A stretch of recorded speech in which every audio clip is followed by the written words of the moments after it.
I want to let you know I will be in Las Vegas this weekend, October 27th and 28th at Resorts World. We'll be excited to see you there. As well, dates in Norfolk. Check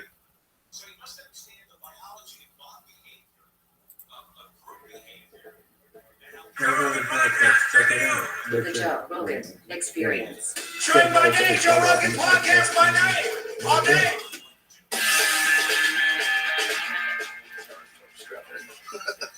Good to see you, man. Thank you. We first met, what was it, like at least 20 years ago, right? 22 years ago. Was it 22? Mm-hmm. Wow.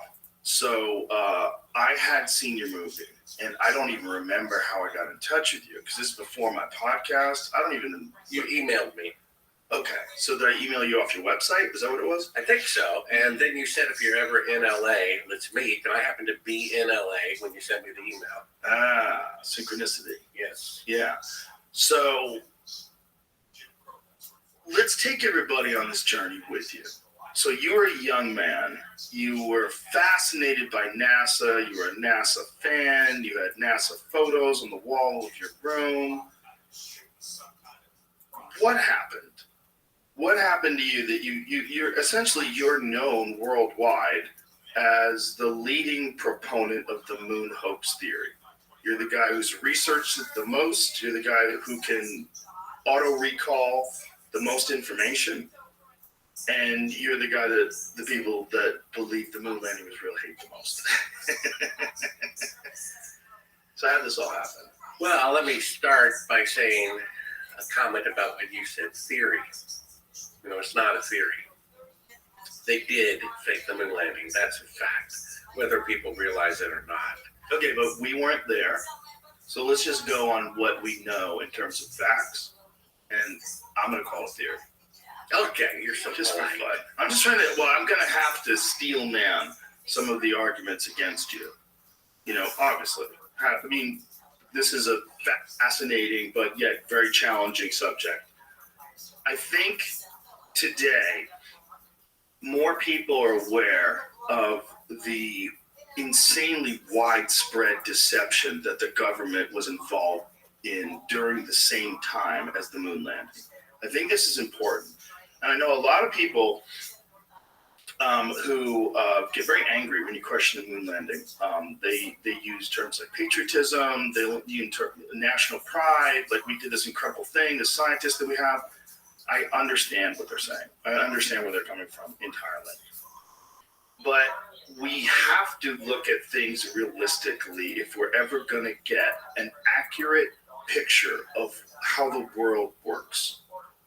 And I think if we look at the time that we're talking about, the Nixon administration, we talk about the Gulf of Tonkin incident where they got us into Vietnam, where there was a bullshit false flag that wound up killing how many people? It was like 1 million people dead because of that? 3 million people, including 58,220 Americans. Okay, there's that. There's Operation Northwoods during the same time period. Operation Northwoods was a plan that was signed by the Joint Chiefs of Staff where they were going to initiate false flags to try to get us into a war with Cuba. They were going to blow up a drone jetliner and blame it on Cuba. They were going to arm Cuban friendlies and attack Guantanamo Bay. So there's the Bay of Pigs. There's all these things. There's the Kennedy assassination itself, which they still won't release the files. There's the moon landing. The moon landing, and then there's Nixon, getting Nixon removed from the White House, which I didn't know was a giant government operation too. Tucker Carlson laid that all out, and I was like, what? And then I read a bunch about it. What he's saying is totally true. This one's the one that people hold on to the most because it's a source of national pride, and it is also like the accomplishments of NASA, the accomplishments of the scientific community, the accomplishments of these people that are able to make things like the stealth bomber and all the wild shit that we know that is absolutely real, the space shuttle, SpaceX, all of the amazing engineers and scientists. It seems to a lot of people that by calling the moon landing fake, you're discounting that work. You're discounting that amazing accomplishment from humans. What I want people to do is to say, what did they tell the truth about? If this is the one thing that you're willing to hang your hat on, because I know they lied about everything. They lied about everything. They lied about MK Ultra. They were dosing up Johns and brothels with acid and monitoring them. They dosed up Charles Manson. They probably trained him how to be a cult leader in prison. The whole MK Ultra thing is 100% legit, verified. There's plenty of documents on it. They experimented on people with acid. They did mind control experiments on people. What did they tell the truth about? What did they They said, you know what? I know we're liars and we get people killed and we're, funneling money here and there. But what? We can't lie about the moon landing, guys. And everybody agreed. Everybody agreed. This one we're going to be, this is just what it is what it is. And we're going to give the scientific community access to all the data so everybody knows it's verified. We're going to have third-party people test everything to make sure it's verified. Well, you brought up a bunch of good points. Why was Tiger popping this?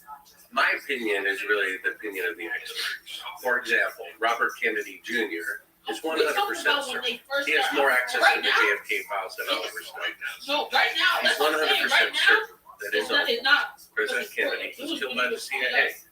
Then, as you mentioned, the Gulf of Tonkin. Robert McNamara, before he died, got it off his chest, said that the Gulf of Tonkin incident, the Pearl Harbor incident that got America behind the Vietnam War, never happened. He and the CIA completely fabricated it. Congress passed a law, the Gulf of Tonkin Resolution, that led to the death of 3 million people and 58,220 American soldiers. That's what I'm saying. Right now, it's probably working against them because If the corrupt federal government is willing to kill their own newly elected president, that was even before if they're willing to needlessly kill 58,220 of their own soldiers, I don't think they have a problem making an image of the moon on television. The problem is it's a positive lie. You see, whoever killed JFK, you're just changing who did it and why. He's still dead. It's still a tragedy. Or 9/11. You can change who did it and why, but all those people are still dead. This is a positive lie. And people don't want to give up that candy, and I come along and say, wake up and smell the manure. Some people are like, well, I know America has gotten back, but at least we went to the moon. And people need to realize the sheer arrogance of the federal government to pull off the moon landing fraud when there's virtually no eyewitnesses except 3 government employees and a picture we have to trust is on the moon from the federal government. So it was actually very easy to fake. And in answer to your first question, I was more than a supporter. I was gaga, idolizing the moon landing with my father in the Air Force and giving me a packet of pictures of Apollo 11 as I moved every 2 years from house to house. They were a prominent place of glory on every bedroom wall from So what city to city. What changed? Well, what changed is having an open mind. And but was there a moment? Yeah. Well, the first moment was so from the age of I was asleep in bed, but at age 4, I got those pictures, saw them. I mean, even if I saw them once a day, that's 3,650 times over the next 10 years. Probably saw them 3 times a day. So I see these pictures over 10,000 times, believing they're on the moon and thinking it's the greatest thing. And then I'm 14 years old, and I see Bill Casey, a former Rocketdyne employee who worked for NASA for 6 years on the Apollo program, with high security clearance, only second to Von Braun, who says, look, I edited a memo from Von Braun to the Pentagon warning them they are not going to make the goal. There's only a 1 in 10,000 chance they could go to the moon on the first attempt. And what year was this? That was back in 1966, I think. And so 3 years later, they went to the moon. Is it possible that they were able to overcome whatever challenges that got him to 10,000 to 1? Well, no, because, I mean, so we're going to go over many groups. Yeah, this is important, but I need to every step of the way. But here's how you can prove that's not the case. Okay. He just didn't to- say, he said, So our the number officers one have voted. proof Don't wait to that we leave it. have is simply deductive reasoning. Because today, with 54-year better rocket designs and computer designs, the farthest that NASA can send a rocket with an astronaut into space is 1,000 the distance to the moon. That's why they're sending mannequins to orbit the moon that can't even land because they would die from the radiation. So what they're really claiming is, back in 1969, ahead of schedule on the first attempt, when all of NASA's computers had 1 millionth the computing power of a cell phone, they sent astronauts 1,000 times farther into space than they can send us today with 54-year better technology. So what they're really claiming is they had 1,000 times better technology in 1969 than they do today. Not necessarily. Well, but that is because you can't have better technology in the past and in the future. Right, That's but impossible. But they haven't done a moon landing program today. So if they started a moon landing program today, the technology is vastly superior, right? So it would take less time. It would take less time to return to the moon. If they but did. it's taking more But they're not doing it. Right, but they're not doing it. Right? Like during the because Apollo, they can't do it. but that's what you're saying. Yeah. And I'm with you. But the Apollo program doesn't exist today. The Apollo program was a massive program to try to beat Russia, to get the first person on the moon. And it was a concerted effort by how many scientists? How many people were involved? How many employees? How many, overall? I mean, very compartmentalized, right? But how many people overall were involved in the Apollo moon landing? Well, a couple 100,000. Okay. That's a lot of people to organize and to focus on one very specific goal. That's not happening today. So to say that we can't do it today, it's like people would say, if I was steel manning their position, I would say, no, we're not trying to do it today. If we wanted to do it today, we could do it today. Well, actually, they are 400,000, it says. At the peak, Apollo program employed 400,000 people and required the support of over 20,000 industrial firms and universities. So here's the argument against that it would be fake. But everyone would know, and everyone would tell, and it would get out. Well, let me show you how that's not true. First of all, Eugene Krantz, flight director, he said out of his own mouth that a person in the command center in Houston during a launch to the moon can tell no difference whatsoever between a computer simulated flight and a real flight. They can't tell the difference. It's just a bunch of numbers going by on a screen. So if a person in the command center cannot tell a difference, then how could we as a 10-year-old watching it on our living room at home? And then, do you really think the CIA is so stupid to tell the person making the glove or the boot or the door handle, hey, we're really not going to the moon? You should not tell anybody. And then, it's like that wouldn't be the question. The question would be that too many people would have to know, but that's and it would get out. no, it wouldn't. If someone in the command center doesn't know, then the command center people can be fooled. Once the rocket is up, there's only 3 eyewitnesses to it. It's actually much easier to fake than we realize. A bank teller, and how many bank tellers are at Wells Fargo? I didn't even try that, dog. 400,000 I bank tellers. didn't even try. But do they know what the CEO knows about Rothschild and that? I think so. See, there's a big difference. And then we have no independent press coverage. World War II had 1 million or more eyewitnesses in Europe, but there's no independent press coverage. Only 3 people. It's much easier to fake than people realize, and then people wanted to believe it. I also want to put people in the mindset of humans that lived in 1969 with incredibly limited access to information.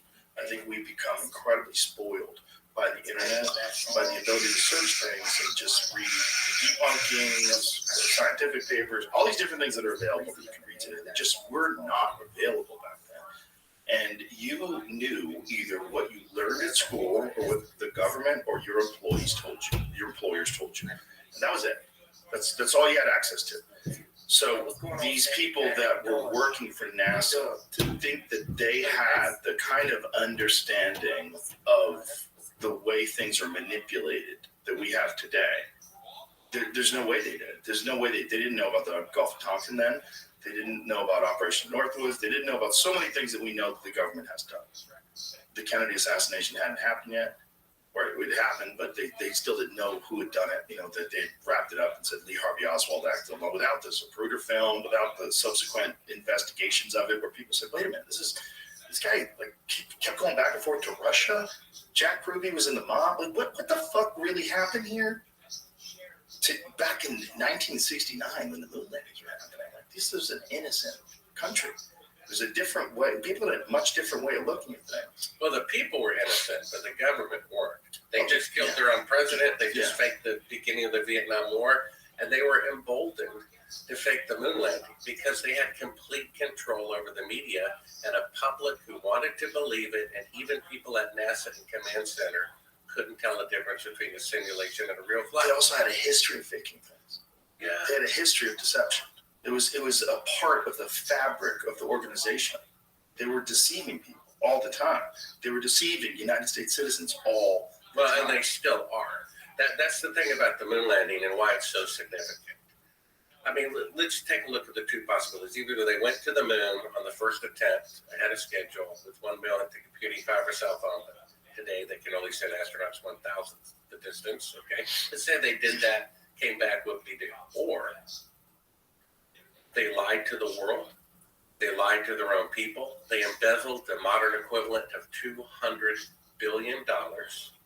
They gave them medals of honor for being such good liars. They printed it on stamps and coins and taught in universities. If that's true, which it is, that's so much more profound an event than had they actually gone. So one of the greatest events in human history is actually this faking of the moon landing. And we have to understand these people are still at large. You don't say, oh, well, there's a child kidnapper in the neighborhood and one child disappears every month for the last 30, 40 years. Oh, well, what can you do? These people are in charge right now. They did fake the moon landing. Don't believe me? Go to SimBrown.com. Watch 17 clips. Have you had any debates with people that think we definitely dangerous? Well, the most interesting comment I got is actually all this college professors. I mean, like I said, shadows intersecting.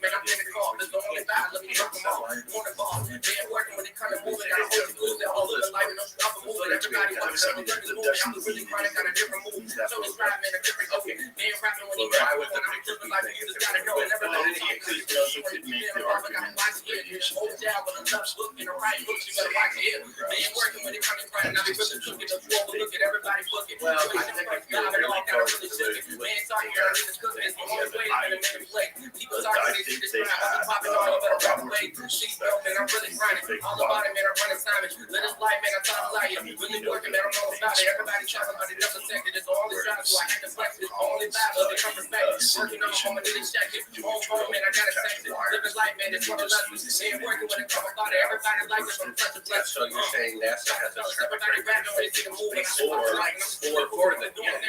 or the publicity firms that work for NASA have a little bit of maybe they saw something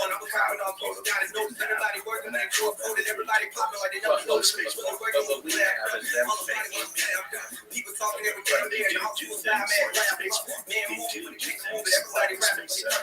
That's where it gets confusing. So the real problem, the question is Van Allen radiation. Now, Operation Starfish Prime, that was the operation where they detonated the nuke in the radiation belts, right? And did they do something like that? They're trying to blow a hole through the radiation belts. Yeah, it's well, secret squirrel stuff. But what is Operation? Google that. What is Operation Starfish Fry? I remember reading that going. They shot a nuke into space. Starfish Fry was a high-altitude nuclear test conducted by the United States. A joint effort of the Atomic Energy Commission and the Defense Atomic Security Agency was launched from Johnson Atoll on July 9, 1962. It was the largest nuclear test conducted in outer space, and one of the 5 conducted by the U.S. in space. A Thor rocket carrying a W-49 thermonuclear warhead designed at Los Alamos Scientific Laboratory, and a Mk-2 re-entry vehicle was launched from Johnston Atoll in the Pacific Ocean, about 900 miles west-southwest of Hawaii. The explosion took place at an altitude of 250 miles. So is that essentially like where the space station is? That's right. Okay. Above a point 19 miles southwest of Johnson Atoll, at a yield of 1.4 megatons. The explosion was about 10 degrees above the horizon, as seen from Hawaii at 11 p.m. Hawaiian time. So what was the goal behind this, or at least what was the publicly stated goal? Fucking thermonuke in space. Well, I guess they were trying to see if they could That was the idea.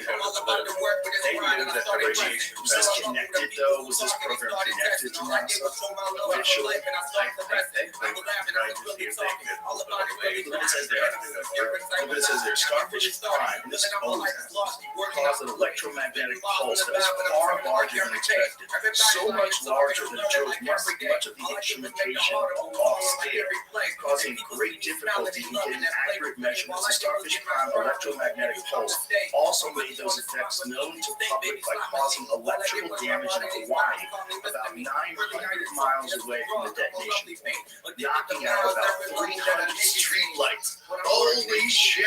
Setting off numerous burglar alarms and damaging a telephone company microwave plant. These boys were wild. They just experimented with a fucking nuclear bomb in space, and it blew out 300 street lights in Hawaii.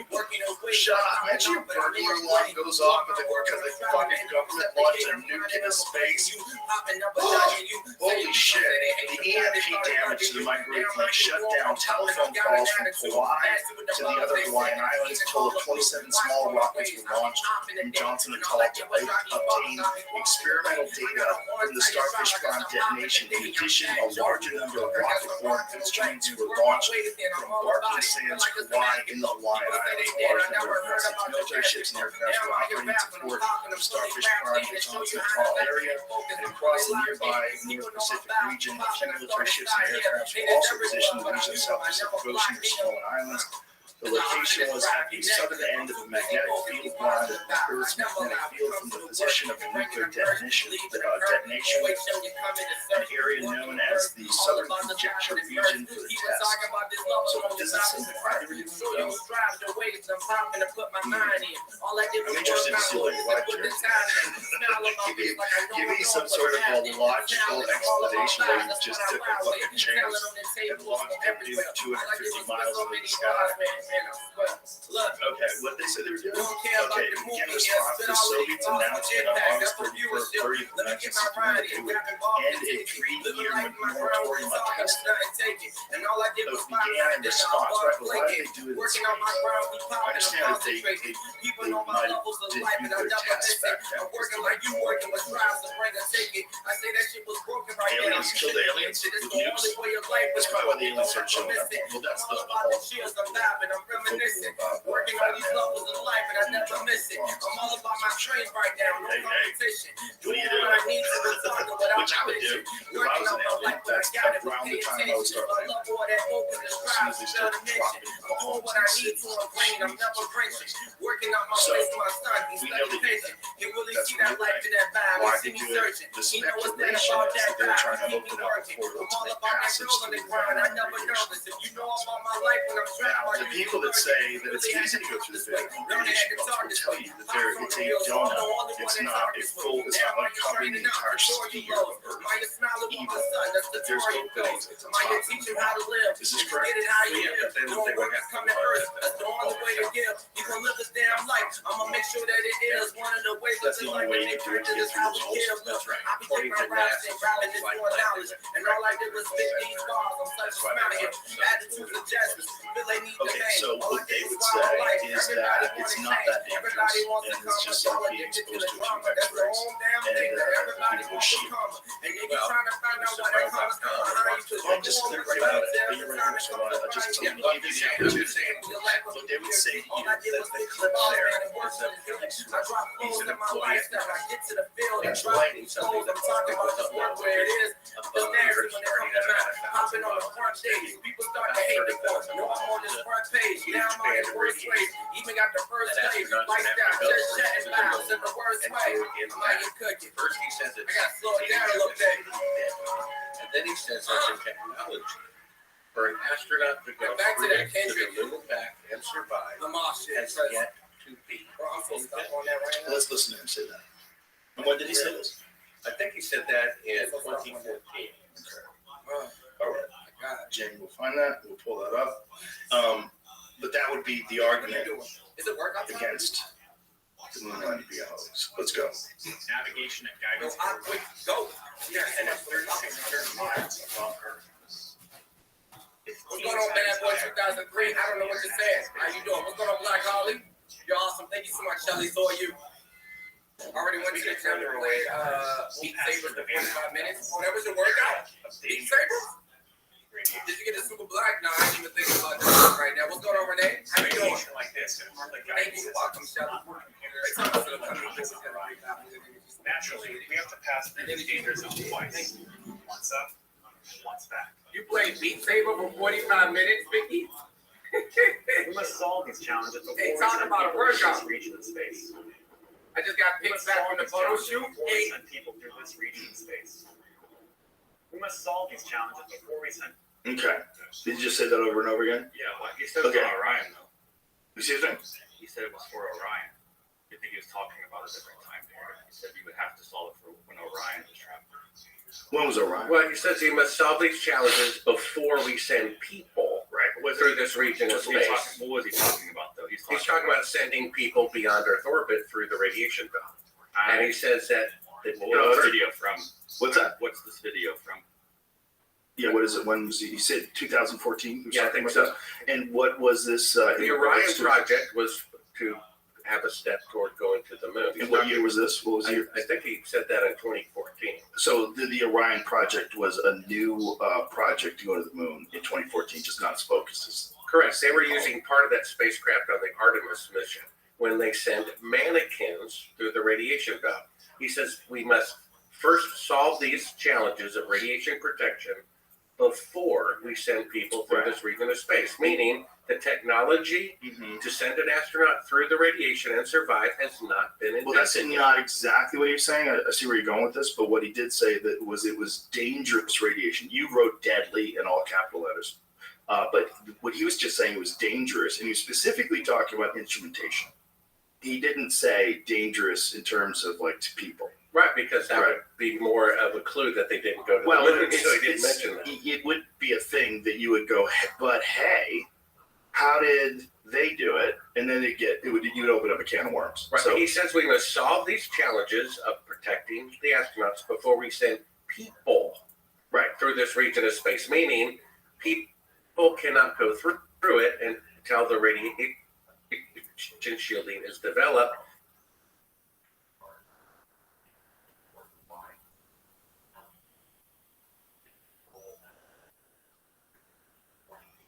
And it has not yet been developed a way to send astronauts through it and survive in 2014. So if it's not been invented in 2014 yet, then it wasn't invented in 1969.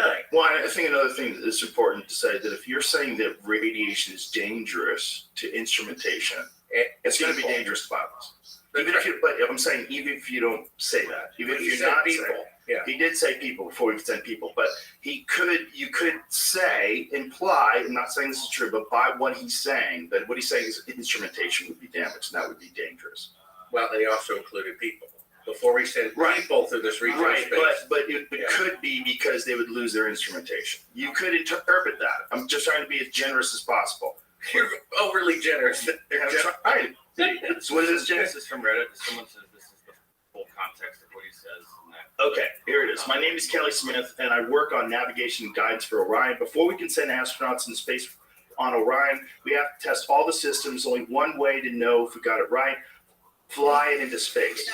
For Orion's first flight, no astronauts will be aboard. The spacecraft is loaded with sensors to record and measure all aspects of the flight in every detail. We're headed 3,600 miles above Earth, 15 times higher from the planet than the International Space Station. As we get further away from Earth, we'll pass through the Van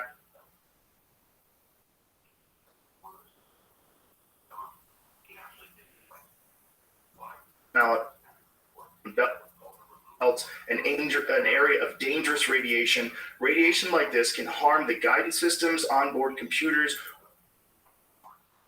or other electronics on Orion.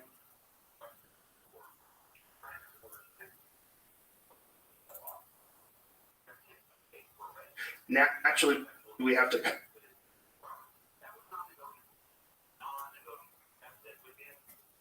pass through this danger zone twice, once up and once back.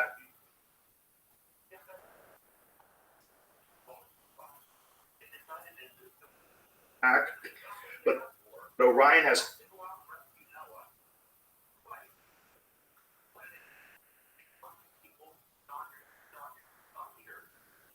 protection. Shielding will be put to the test as the vehicle cuts through the waves of radiation. Sensors aboard will record radiation levels for scientists to study. We must solve these challenges before we send people through this region of space. So the challenges have not been solved in 2014. So how could they have been solved in 1969? Well, the thing is, even if they did solve it back then, how did they do it? This is the question. This is what we know about the spaceship. What we know about the Apollo 11, what we know about the shielding that it had. They had 1/8 of an inch of aluminum. Now, when you get a dental X-ray, they use 1/4 inch lead. And so that's for 1/24 of a second. They would be in that for an hour to an hour and a half going to the moon, and an hour to an hour and a half coming back. And So what would that be the equivalent to, roughly, in terms of like X-rays? it would be 100 times more than a lethal dose, according to their own reports, which are documented at Sabro.com. All for free. You go on there, watch the videos, and read the documentation. Okay, and to be clear, how many people have gone through that, supposedly? Well, What was the first one? So the first one, there was an orbit of the moon, a manned orbit of the moon before there was a land. yeah, there were allegedly 24 people who have allegedly gone through it to the moon and back. But the footage we uncovered shows them faking being halfway to the moon from Earth orbit. So it proves that they could not even go halfway to the moon because they're faking being halfway to the moon. Well, whatever that footage was, though, in all fairness, that footage wasn't released, right? That footage was found footage, correct? That was outtakes of them faking being halfway to the moon, which even my greatest critic agrees that is them faking being halfway to the moon. And they're doing it from Earth orbit, and it's dated 2 days into the flight where they're supposed to be halfway to the moon. Yeah. We'll show the video, but if I was going to steel man it, what I would say is if I'm training these guys to film things, and they're training all day long to do a bunch of different things, one of the things I would do is to train them how to film the Earth from the moon.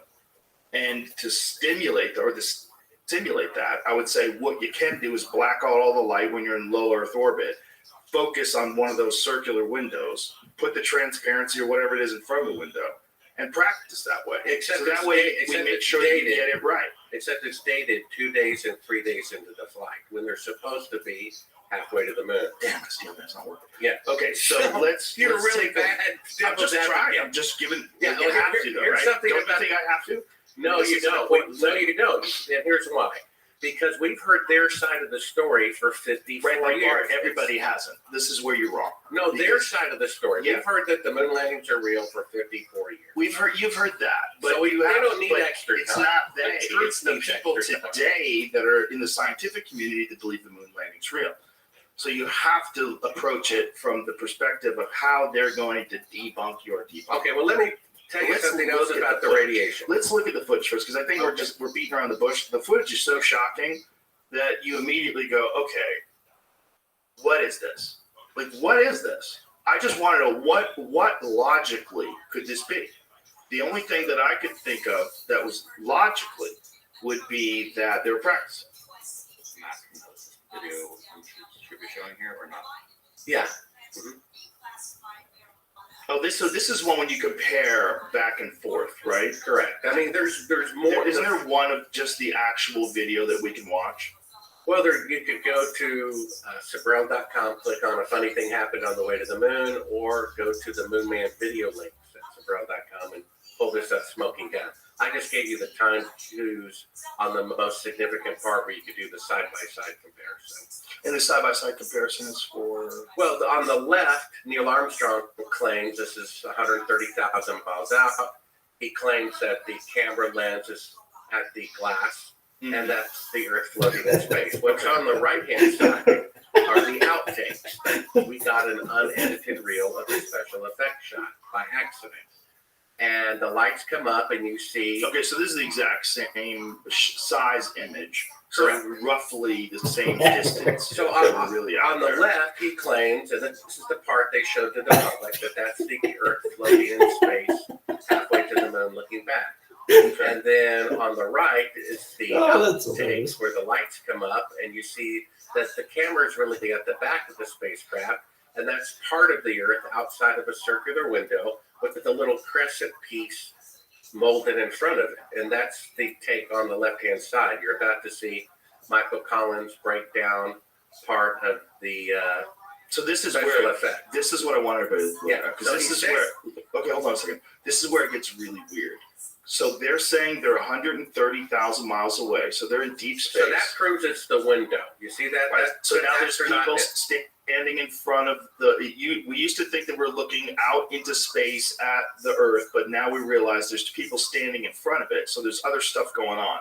So something there's you're filming a room, and then That's whatever. really the window. Right. That's an It's a arm. window. Yeah, that's an arm getting in front of the window. That's an outtake they never showed because it shows that it's a fake shot. Okay, do you think that is just a piece of the Earth in a circular window? Well, I Or mean- do you think they put something over the window to represent the Earth?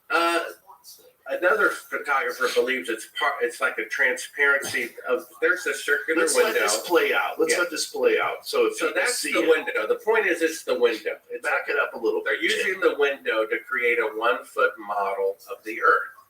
And they're using the darkness of the cabin by blacking out all the windows, And and it it makes looks it look like- like it's space. Exactly. It makes it look like the Earth is floating in space. So we have them faking being halfway to the moon, which means they cannot go halfway to the moon. And here we are 54 years later, and they still cannot go halfway to the moon. That's why there's mannequins orbiting the moon. They said in 2014, in 2018, they would have people orbiting the moon. They were 100% behind schedule. Yeah, but that's politicians. They lie about everything, and they might have had grand plans and didn't get the funding. But this is shocking, weird stuff because it's hard to explain. It's hard to come up with a rational explanation of what this could be. Well, So, that's them because if they faking are being saying halfway to the moon. That's Right. what it is. but we should play the audio. So they say in the audio we're 130,000 miles away. Right, and then they also say, Let's play which is another lie, that there's only one window that faces the Earth and it's filled up with the TV camera, meaning Right. the lens would have to be right up against the window to see Right. that. But the camera's really at the back of the spacecraft with all the lights off. Let's play You're that. seeing part of the Earth outside of the window. It's very ingenious. Let's play that so we can hear the words. Yeah. Okay, we can hear them say that because it's even more interesting. So if you see the footage and then you hear the words, you go, wait, what could they possibly be doing here? Go to the moon. But they're faking being halfway. This is you. Yeah. Where can we find the raw video? The raw video is in A Funny Thing Happened on the Way to the Moon. Go to Sabrel.com. It's on the homepage. That's his YouTube channel. Yeah, that's not my film. That's another. No, that's No, not go it. to Sabrel.com. He's got links up there.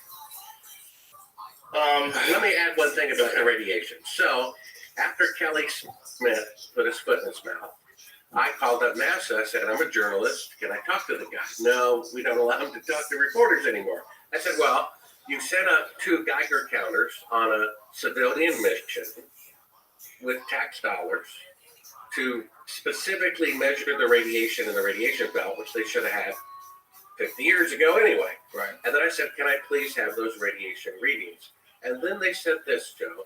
They said it's a classified military secret. I said, oh, wait a minute.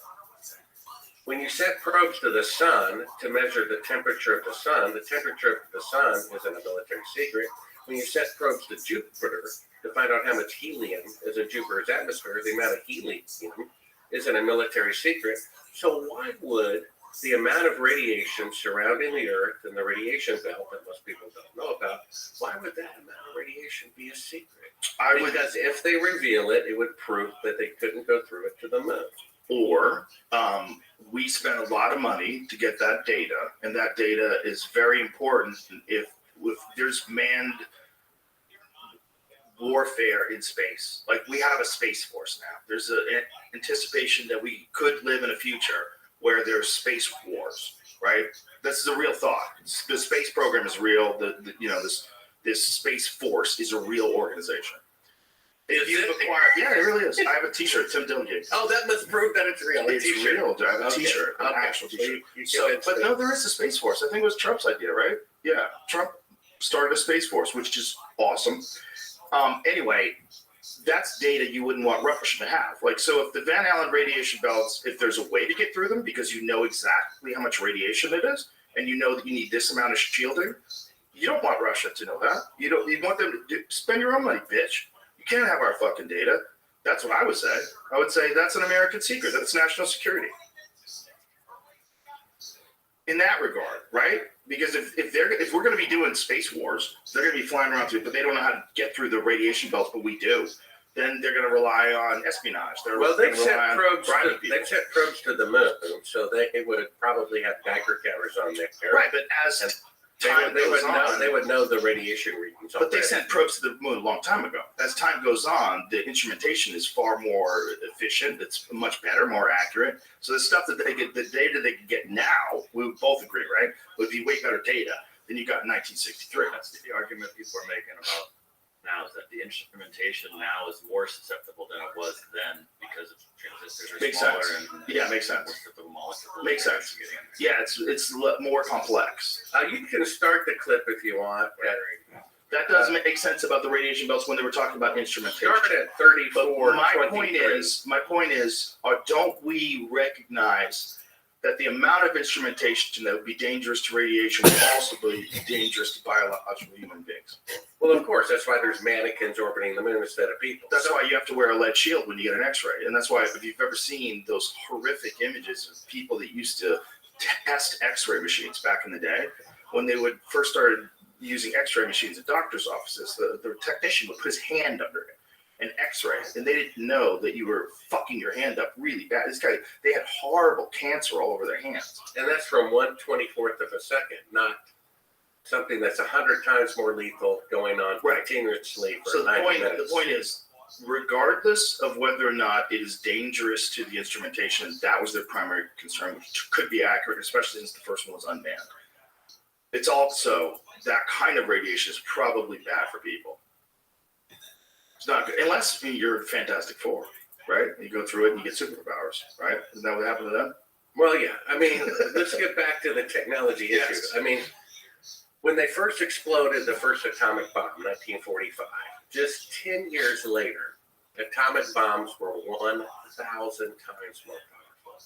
So if they could go to the moon on the first attempt with 1 millionth computing power cell phone, we would have been on Mars 10 years later. We'd be in another solar system by now, and there would be bases all over the moon. That's the only interesting one of the facts, that there's no other technology from 1969 that's not easier, cheaper, and faster to reproduce today.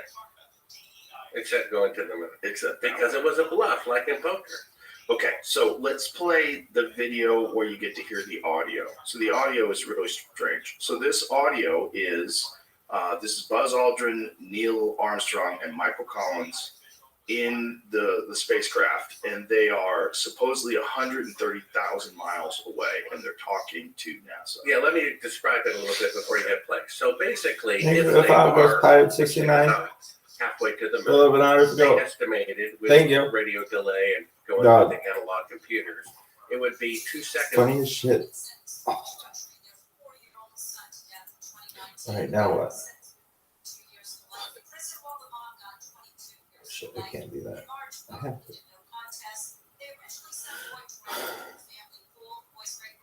Oh, this bitch. She hates me. She hates me. I fucking love it. Go. Give me back. Do the thing.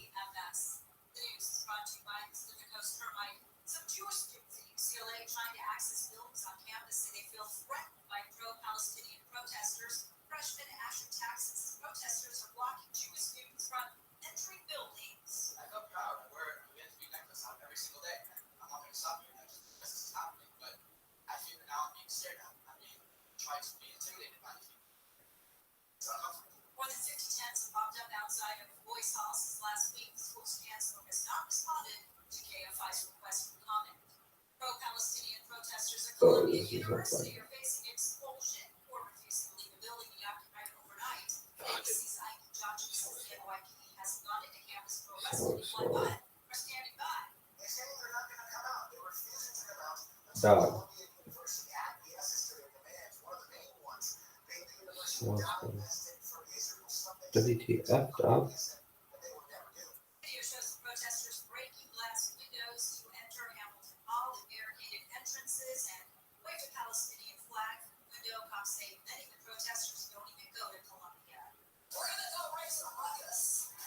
On computers, it would be 2 seconds out.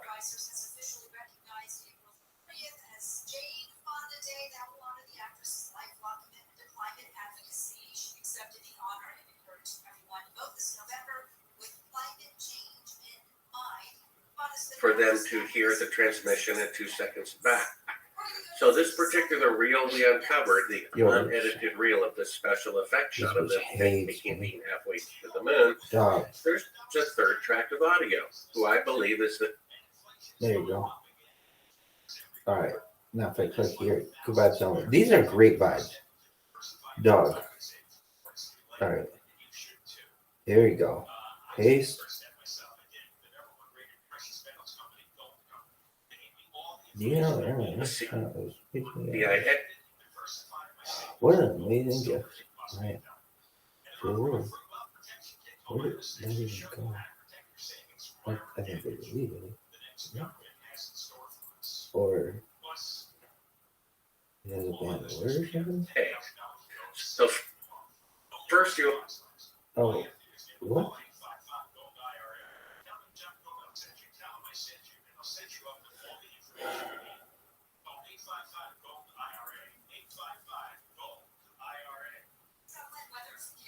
Here, Why do you believe it's the CIA? well, it's whoever's helping them fake the moon mission. And you think it was the CIA? I would presume it would be. And so, Just a NASA says the TV picture looks great.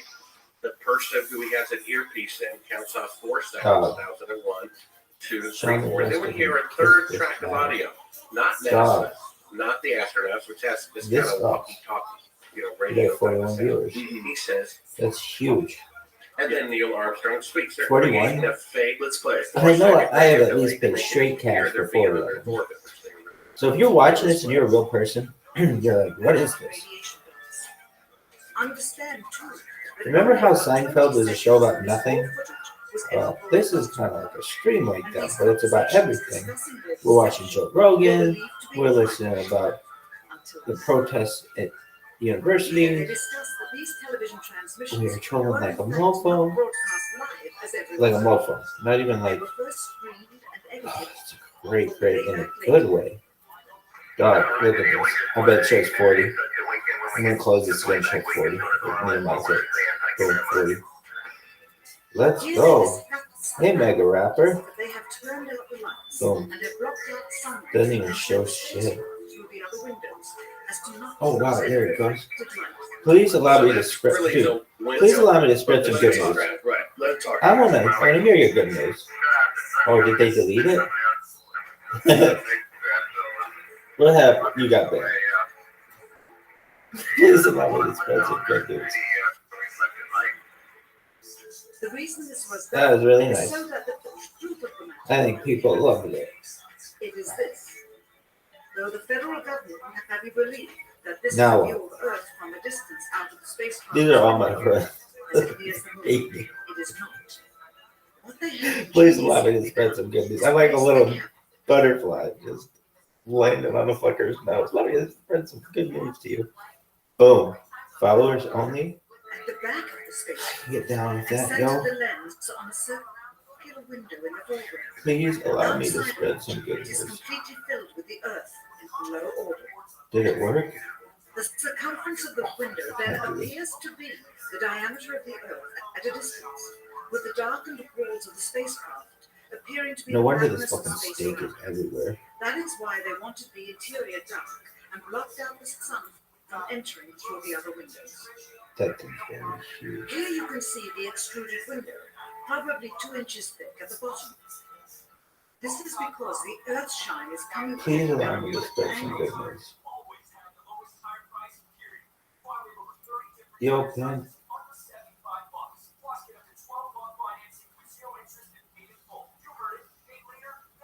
It also causes the Earth to appear to be an irregularly shaped circle, for you are seeing the outside of the window at the bottom Yo. and the inside of the window at the top, which together form 2 different sized halves of the circle. Subsequently, this take was never used.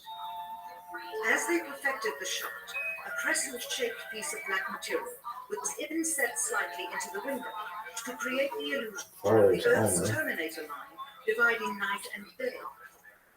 It is uncannily convincing.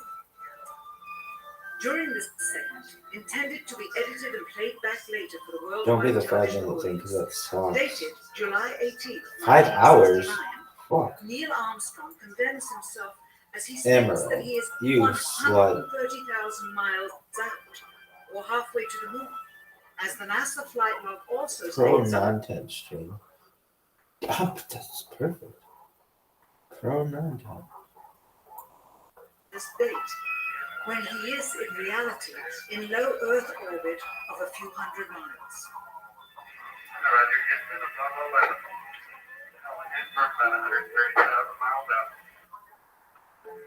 Here, during another segment, also intended to air after review, Neil Armstrong forcibly Ban explains this to bitch. viewers What how is the this? Have a shot great is time. attained Oh, by I putting will. the camera's lens to the window's glass, as it would Please. have to be if they were the claimed distance away from If the you Earth. ever check out Mama just recently signed, he's like Drake and Doja Cat. If the window was To what? completely filled up with a TV Just an camera, exclusive agreement, whatever I want. then an astronaut's arm would not be able to get between the camera and the window, as it obviously does here in this outtake. Dog. Oh, show up, dog. No. You can also notice how No. the astronaut operating the camera God. reacted to the mistake by attempting to Join pan this away. OnlyFans.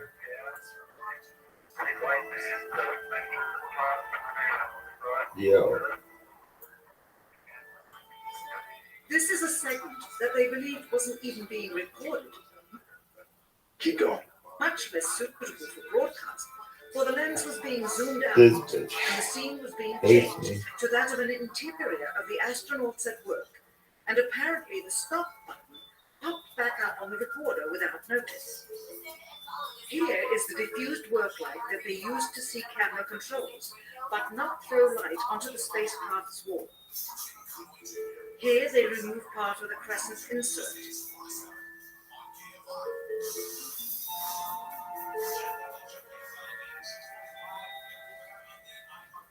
Finally, the iris is opened up, and you can see the real location of the camera and the very bright and near Earth out the window. Can't have that. Here is the slate for the 19th of July. Oh, fun. That was Okay. Yeah, So so go here's, to here's what I would Just say if I was person trying to good counter what you're saying. All right. the Earth at 130,000 miles out is Please allow me halfway to to spread the some moon. good news. The If moon you don't is remember 1/4 the it's the size really of the you Earth. creature. The moon on a full moon is fairly bright. I mean, you can walk If around you outside in the dark. I mean, ever it's pretty check out amazing any how show, check bright out it is when Rabbi it's a full moon. Rothschild. It's part of the Rabbi Imagine Rothschild that family. 4 times greater and twice as close. So No, what the does that Earth, even which mean? has blue reflective light because of the oceans. You were timed out for 4 minutes. That's it's it. glorious. It glows in the sky. You would imagine that if you were filming Earth from 130,000 miles out, you would have to blacken the insides of the walls, and you probably couldn't get the camera any closer to that window in reality, even by saying it's in front of the window, it's covering the window. You're talking to me, probably doesn't even fit any closer than that with all the instrumentation. If That was a you lot of work. were filming it specifically to try to get an image of the Earth and what it looked like at 130,000 miles out, would it even look that small? I don't think it would. It would probably look a lot larger. So if they're shooting it through this window and the light is probably pretty intense, it might be the only way to film the Earth with the kind of cameras that they had back then would be to do it that way, to block out everything in the room and to film through that circular window as close as they can get that camera to. And it's just shitty footage of something that they eventually figured out how to do right, so that it wasn't deception. Well, the camera's at the back of the spacecraft, Right. and that's the circular window, and it's filled with the Earth. Right. If they were halfway to the moon and the Earth was at the window, the Earth would be a tiny dot. It wouldn't be that small. window. No, it wouldn't. But stop. It wouldn't be that small because the moon's not that small. You got to think about how big the moon is. Okay, and the moon is 1/4 the size of Earth. Think about how close the moon is. So the moon is a big ass fucking thing, right? So let me ask you this, Joe. Do you think the moon landings are real or not? I'm not saying that. What Okay, I'm but saying wait a to you, minute. I just want to know what you because think. What do you think? I'm going to go at this. And I'm just going to try to ask the most logical questions to refute what you're saying without giving an opinion. I'll give you an opinion eventually. But this right now is, if you were going to film the Earth from 130,000 miles out, and the Earth is 4 times larger than the moon, and you're halfway to the moon, I would imagine it would fill up that window. The difference between that and low Earth orbit, I'm sure there's a difference, but I still think from that small window, it might be the whole window filled with Earth.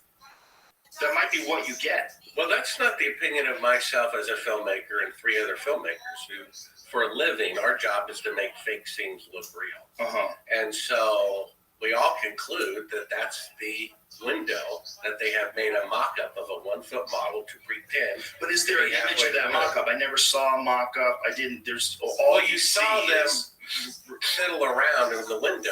You definitely see them fiddle around in the window.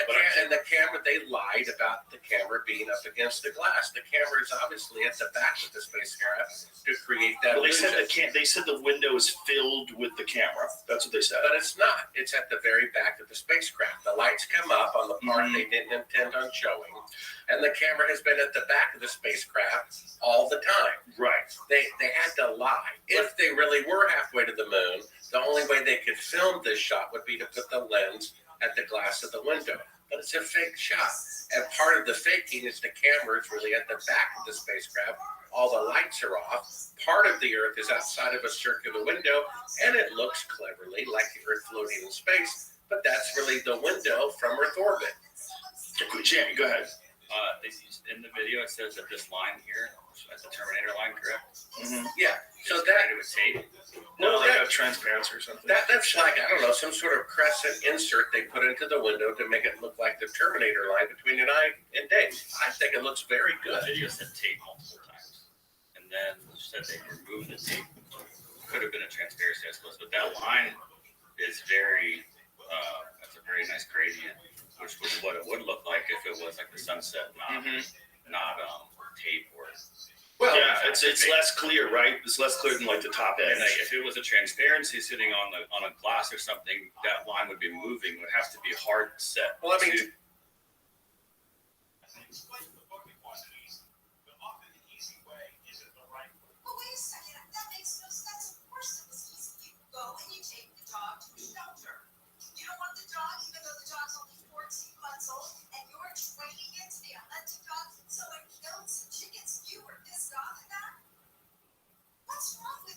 Just go back to the segment with the little yellow circle around the window, and you can see they're fiddling around with the window, breaking down the model. Jamie, they only showed 20 seconds. No, I know. I was if that's what I thought it was, why not just recreate the fake scene, I guess, with a giant picture of the Earth outside of it. Well, I think the point is that they had to represent the Terminator line because of where they were in orbit. So if they're flying away from Earth and they're going towards the moon at a very specific time, you'd be able to know, like, where, what part of the Earth was dark at what point in the flight, right? I would think so. I mean, they had to know. When they knew But with the calculations. with the public. Yeah, but I mean, they would do it the right way. They're gonna Not fake it. necessarily. They made lots of mistakes. Yeah. Okay. So yeah. Well, this one's a weird one, and to me, this is like the only thing that I could say if I was going to steel man it would be what I said, was that maybe he misspoke by saying it's covering the window. What he meant was that the camera was pointed at the window. It was covering the window. And if you're going to film something that's incredibly bright, that's coming into a bright environment, it's going to be obscured by all the light. You know that, right? So the way to film it correctly would be to adjust the aperture correctly, darken the room, and then point towards that window. And you would be saying that the camera is covering the window, because it is covering the window. That's what it's covering. When you're filming something, you're covering something. So it's covering the window. It's looking out the window. You blacked out the cabin so that you could actually see what's bright coming out of that window, which is incredibly bright because it's 4 times bigger than the moon and twice as close because they're halfway there. Well, the shot where Neil Armstrong lies and says he's 130,000 miles out, we see a little blue Earth with a bunch of black space around it, right? But that's not the Earth floating in space. That's the circular window of the spacecraft that has part of the Earth outside of it. That's what it is. The lights come up, and you see that's what it is. For sure, if you're saying that blackness is space, that's deceptive. But that's what they are saying. But it doesn't mean they weren't 130,000 miles out. But why would they fake being 30,000 miles out if they were really because 130,000 miles out? If they had a policy of deception in terms of imagery, which it seems they did. Even though they did that, I'm just steel manning it. It doesn't necessarily mean that the whole thing was fake, right? Well, if I was trying to understand. So it's not that they're 130,000 miles out, but it's that they're in space faking the shot. Yes, they're doing it. They're faking being halfway, which is why it's so bright. The reason why it's so bright is because they're just like the space station. That doesn't. I don't know. I'm getting more confused on all of these pieces because I thought that they didn't even go to space. No. Nobody thinks that. Nobody thinks that. They did go to Jamie, space. you need to catch the fuck up on Reddit. Well, look at this part here. It makes sense to you to begin with. Keep playing this part, Jamie, and you'll see that this is the window. Here's the work light inside of the spacecraft. Either that or it's a giant UFO, right? No, it's obviously a work light. Okay, and then here is Michael Collins breaking down part of the special effect shot using the window. You're going to see them. But let's be honest about what we're seeing. What we're seeing is motion in front of the window. That's right. But so that's the window of the spacecraft. That's true. Not the Earth floating in space like they claimed a minute earlier. That's true. Which means they're faking being halfway But I to have the to moon. stop you. You're saying like make the transparency, all these different things you're saying. There's no evidence of that. You just see movement in front of it. I understand your assumption, but there's no evidence of a transparency. Well, it's not an assumption. It's that you see him moving. You see just dark shadows. Let's see it one more time. You see dark shadows moving in front of that. The point is that's the window of the spacecraft. 100%. I'm agreeing with you. Wait a minute. Some of the deception. Stop there. If that's the window of the spacecraft, then that's not the Earth floating in space. Correct. Which means they're faking being halfway to the moon. Not necessarily. Which they would never do if they really went halfway to the moon. Not necessarily. It could mean that so they're they just went halfway to the moon, but they faked it anyway. They're faking this footage because this is the best footage they can get with the equipment they have looking through that window. And they came to a conclusion. The best way to do it is to back the camera up, block everything out, and just film that circular window, and that's the Earth. And that's the only thing. We'll pretend that it's the Earth with space, but we really can't get that because of the positioning of the camera, the amount of room. If you look as the thing goes bright, this is my question to you. I think this is compelling and it's bizarre. But when you say they removed the transparency, well, there's no transparency. You don't see it. You're literally just seeing black figures in motion. Now in clarity. Now you see clarity. So now you see the amount of distance, very small space they're working in, amount of distance where the circular window is, where the earth is, and then where the camera is. So the camera is still just a few feet from the window. It's not like it's in a giant room. It's just a few feet Well, from the actually, window. there are three filming the spacecrafts Earth. coupled together, so it's quite deep.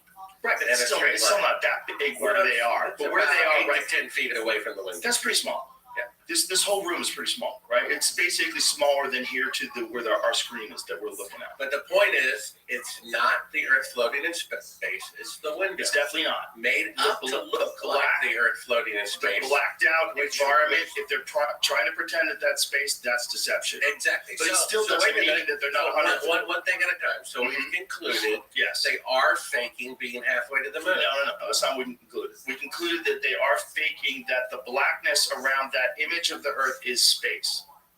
That's all we're confirming.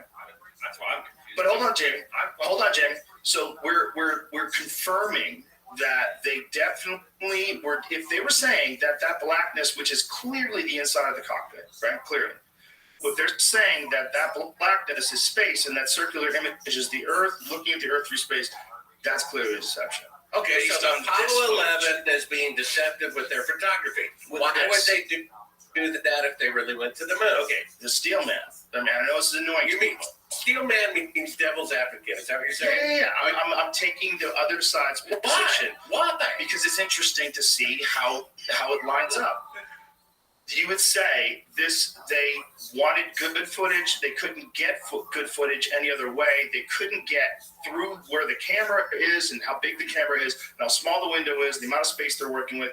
They couldn't get real clear footage of the Earth in space in the distance. So they decided to film it this way. Film it through that circular window. We'll black out everything. It'll look like space, but you will see the Earth from where we are, which is 130,000 miles out. You know, there's a film coming out in July, and I don't know, I've only seen the trailer, but they talk about shooting a fake moon landing as a backup. Now, they don't care why you believe the moon landings are real, as long as you do. If you believe if they're communing with aliens, with a secret crew, or Neil Armstrong does it, they don't care. It's the same thing. If they really went to the moon, they wouldn't have to fake any of it because they showed so little of the mission anyway. Right, but if they really went to the moon, it's They wouldn't more, dare. it's They more wouldn't dare complicated. fake. They wouldn't dare fake any of it because there were people at the time already saying it was fake. They wouldn't dare fake any of it if it was real. Even during the landing, they showed computer animation, and then all of a sudden, you see that black and They white wouldn't image. dare fake it if it was real. This is where we disagree. Because I think if it's very difficult to go there, it's even more difficult to go there and document it, right? And specifically when you're talking about camera equipment. If you take camera equipment, the old school film, and you run it through old school radar detectors at the airport, those metal detectors, fucks up your camera equipment, right? Doesn't it fuck up your film?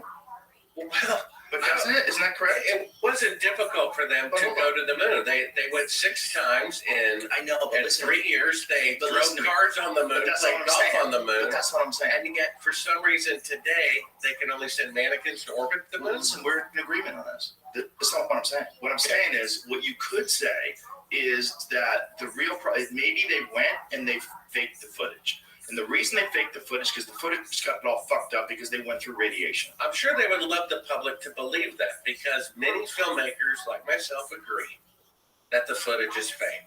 So how can we possibly trick the public into thinking the moon landings are real, even though the pictures are fake? Why don't we create a feature film saying, well, we just only did it as backup and some of that footage got leaked into the real footage? It showed so little real footage to begin with. Why didn't they just have a camera on the side of the rocket showing live pictures during the descent instead of a little Atari computer animation and then suddenly a picture of them stable and coming out of the spacecraft?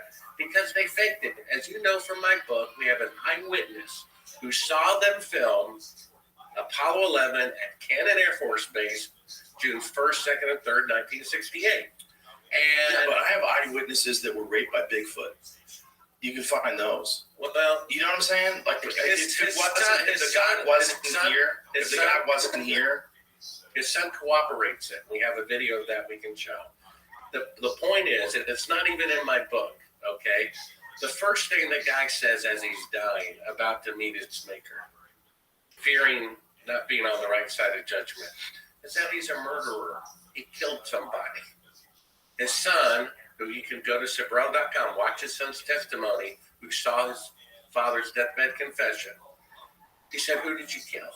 He said, "I killed a coworker at Camden Air Force Base where he was the chief of security."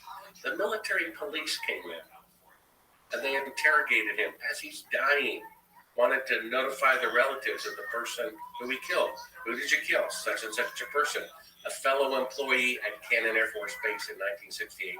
"Why did you kill him?"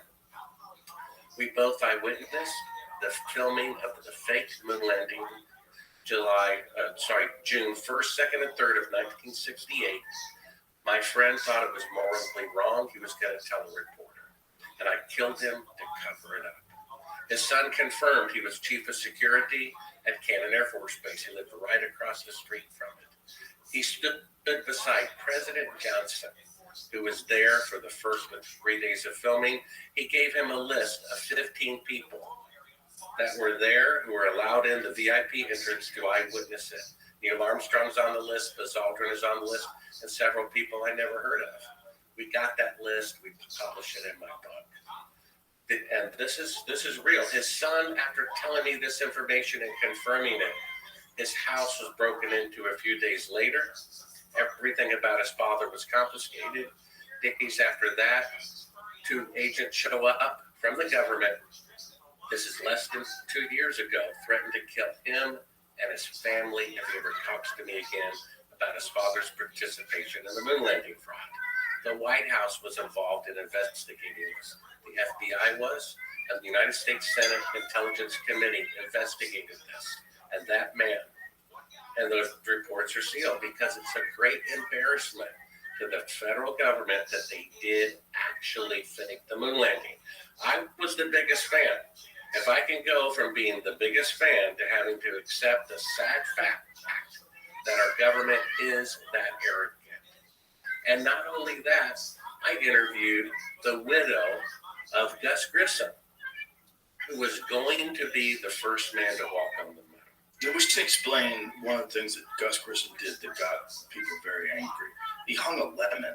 That's right. Yeah, explain that. Well, basically, he was totally confused how they could possibly think they're going to the moon in 2 years. He thought it was at least 10 years away. And still, we can't even go now, right, because of the radiation. And he was preparing reports to give to Congress and the Senate that his wife told me were confiscated from his house by CIA agents before they even informed her that he was dead, he had died a few minutes earlier. He told me, I interviewed her for 4 hours. This is the man who was going to be the first man to walk on the moon. And he was the most beloved of the press corps. And he was so frustrated, he kept complaining up the chain of command they wouldn't fix anything because the higher-ups knew they weren't going to go and hadn't committed yet to faking it, and therefore hadn't told the astronauts yet. And that's why they weren't fixing anything. Well, that's her conclusion as well. Right. And in his fury, without permission, he held a press conference. He invited a bunch of reporters to the top of the rocket where he affixed a lemon the size of a grapefruit on a coon hanger. He said, "This thing is a lemon, a piece of junk." Made the evening news. And a few days later, he dies. His wife told me that on January 26, 1967, he came home from work and said the following: "Hon, for some strange reason, the CIA is all over the launch pad today. I wonder why they're here inspecting the equipment. Never seen him here before." He's dead the very next day from faulty equipment. His widow told me he was murdered by the CIA. The man who was going to be the first man to walk on his moon. His son, 747 pilot, said the same thing, who I interviewed for 3 hours, that his father was murdered by the CIA. So it's one thing if they faked the moon landing and didn't kill anybody. Maybe I'll confess my devious nature. I kind of, admire their ingenuity. Like the people who tunnel from the dry cleaner into the bank. But not if you kill 3 guards, slit their throats, who have wives and children. And the first, What 3 guards? well, I'm just saying, for example, if they faked the moon landing and didn't kill anybody, that's one thing, but that's not the case. You see, and I know the type of person you are and the type of guests you have on your show. We're true patriots, and patriots have to face facts that when people take an oath to this country, it's to protect it against all enemies, foreign and domestic. They always want misdirection, the boogeyman, to be in some other country where the biggest traitors to our country are Americans in high office, right? That's what's going on. And the first document of our country is the Constitution. It's the Declaration of Independence, where it says when any government becomes destructive of life, liberty, and the pursuit of happiness, it is the right of the people to alter or abolish it. Where according to Betty Grissom, they took away his life. They take a third of our income. They deceive us to a moon landing. And then they use that money to pay the salaries of the CIA agents who killed Gus Grissom. Okay, but let's go to Gus Grissom's death. So Gus Grissom died in an accident, right? He died in a fire, correct? His wife says that fire was set intentionally. I understand that she says that. I understand that, and I understand that why she would believe that. That makes sense. Well, if her husband says CIA agents are messing around with the equipment the day before, and he's dead the next day from faulty equipment, the CIA killed him. It's a pretty obvious conclusion. It could possibly be that, definitely. But also, when you're launching rockets, a lot of people die. They weren't launching anything. It was just a ground test of pressing buttons. And they found that they pressurized that space capsule with 100% oxygen, where steel will become flammable. They reversed the door the day before so that it opened inwardly instead of outwardly. It took an extra 5 or 10 minutes to open up. And then they found a pile of oily rags from his seat so that they would do a spark. And then I got the Apollo 1 report. We bought it for $10,000 for Roger Chaffee's widow from his estate. And there was a dip in power right before the fire because the CIA had something clamped in there to start the fire. They ignited it. It caused a dip in power, and then the fire began. So where's this evidence that there was a dip in power? Well, it's in the Apollo 1 report. That there was a dip in power. Right before the fire, because something was tapped into fire that the CIA rigged the previous day, and that's what killed them. Is there a logical explanation for why they reversed the doors?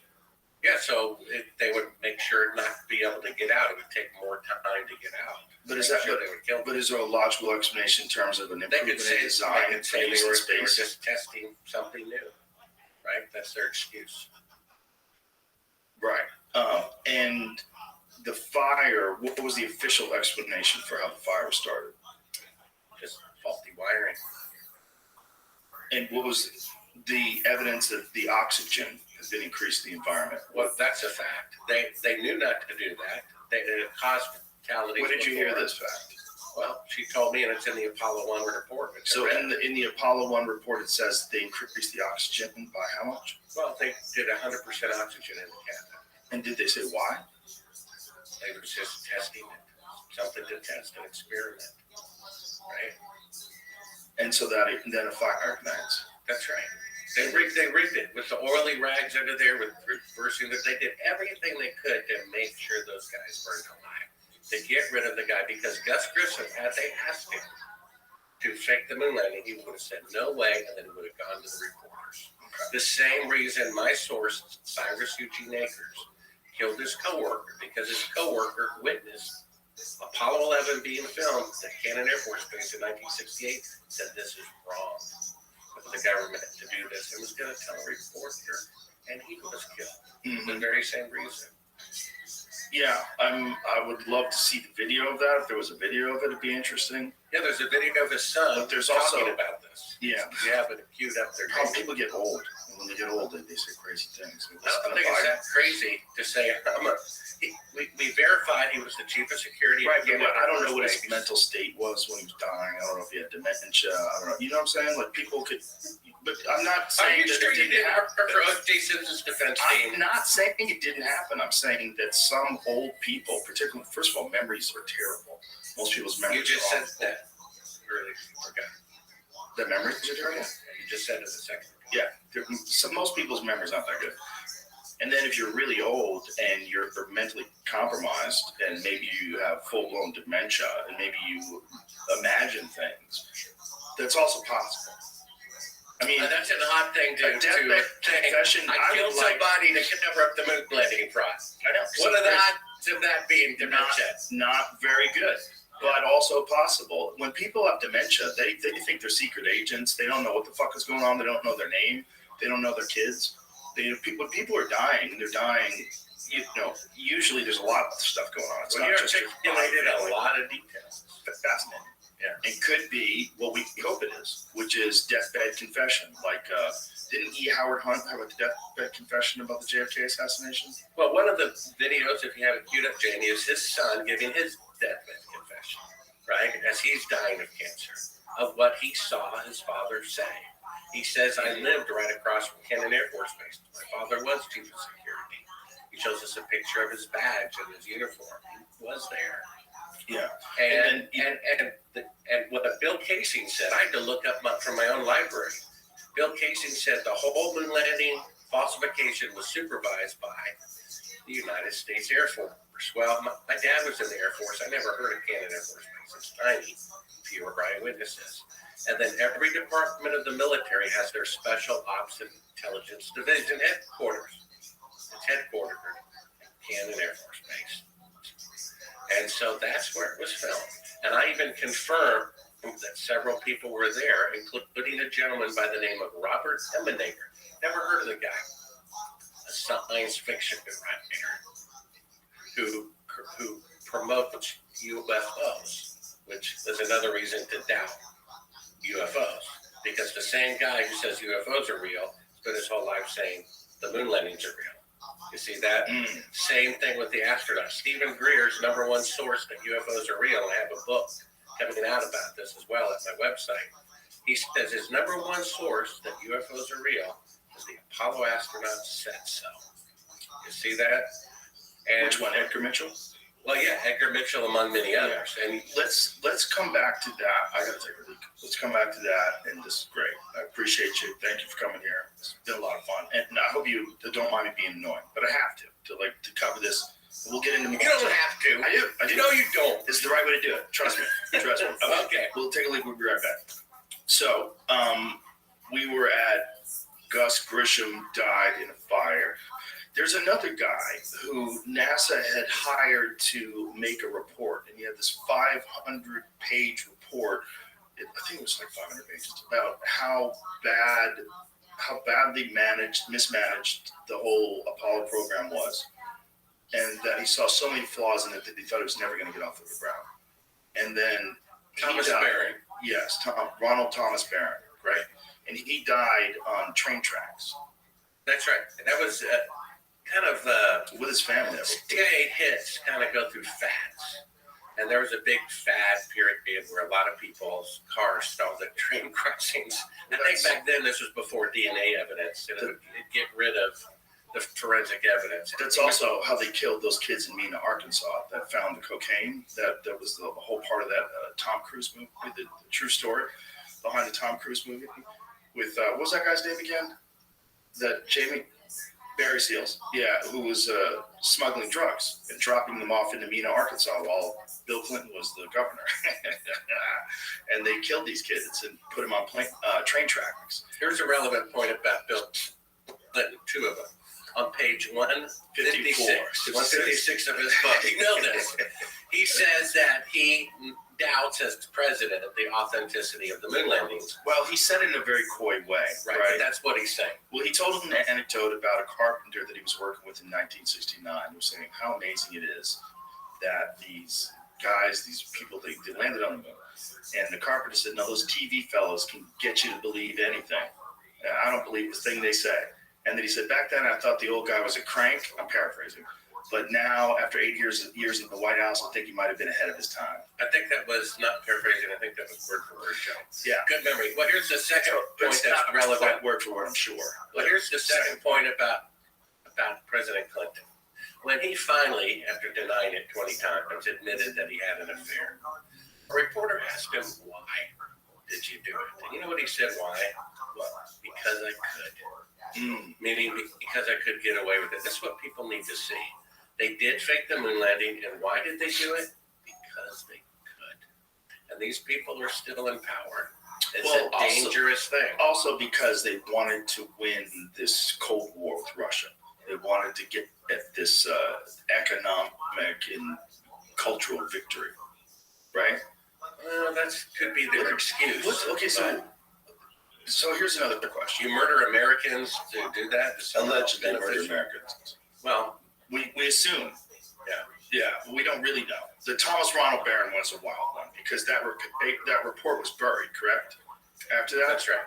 And in the report, do we have details of exactly what was said in the report? Well, basically, he said what Gus Grissom said. They were a decade or more away from going to the moon.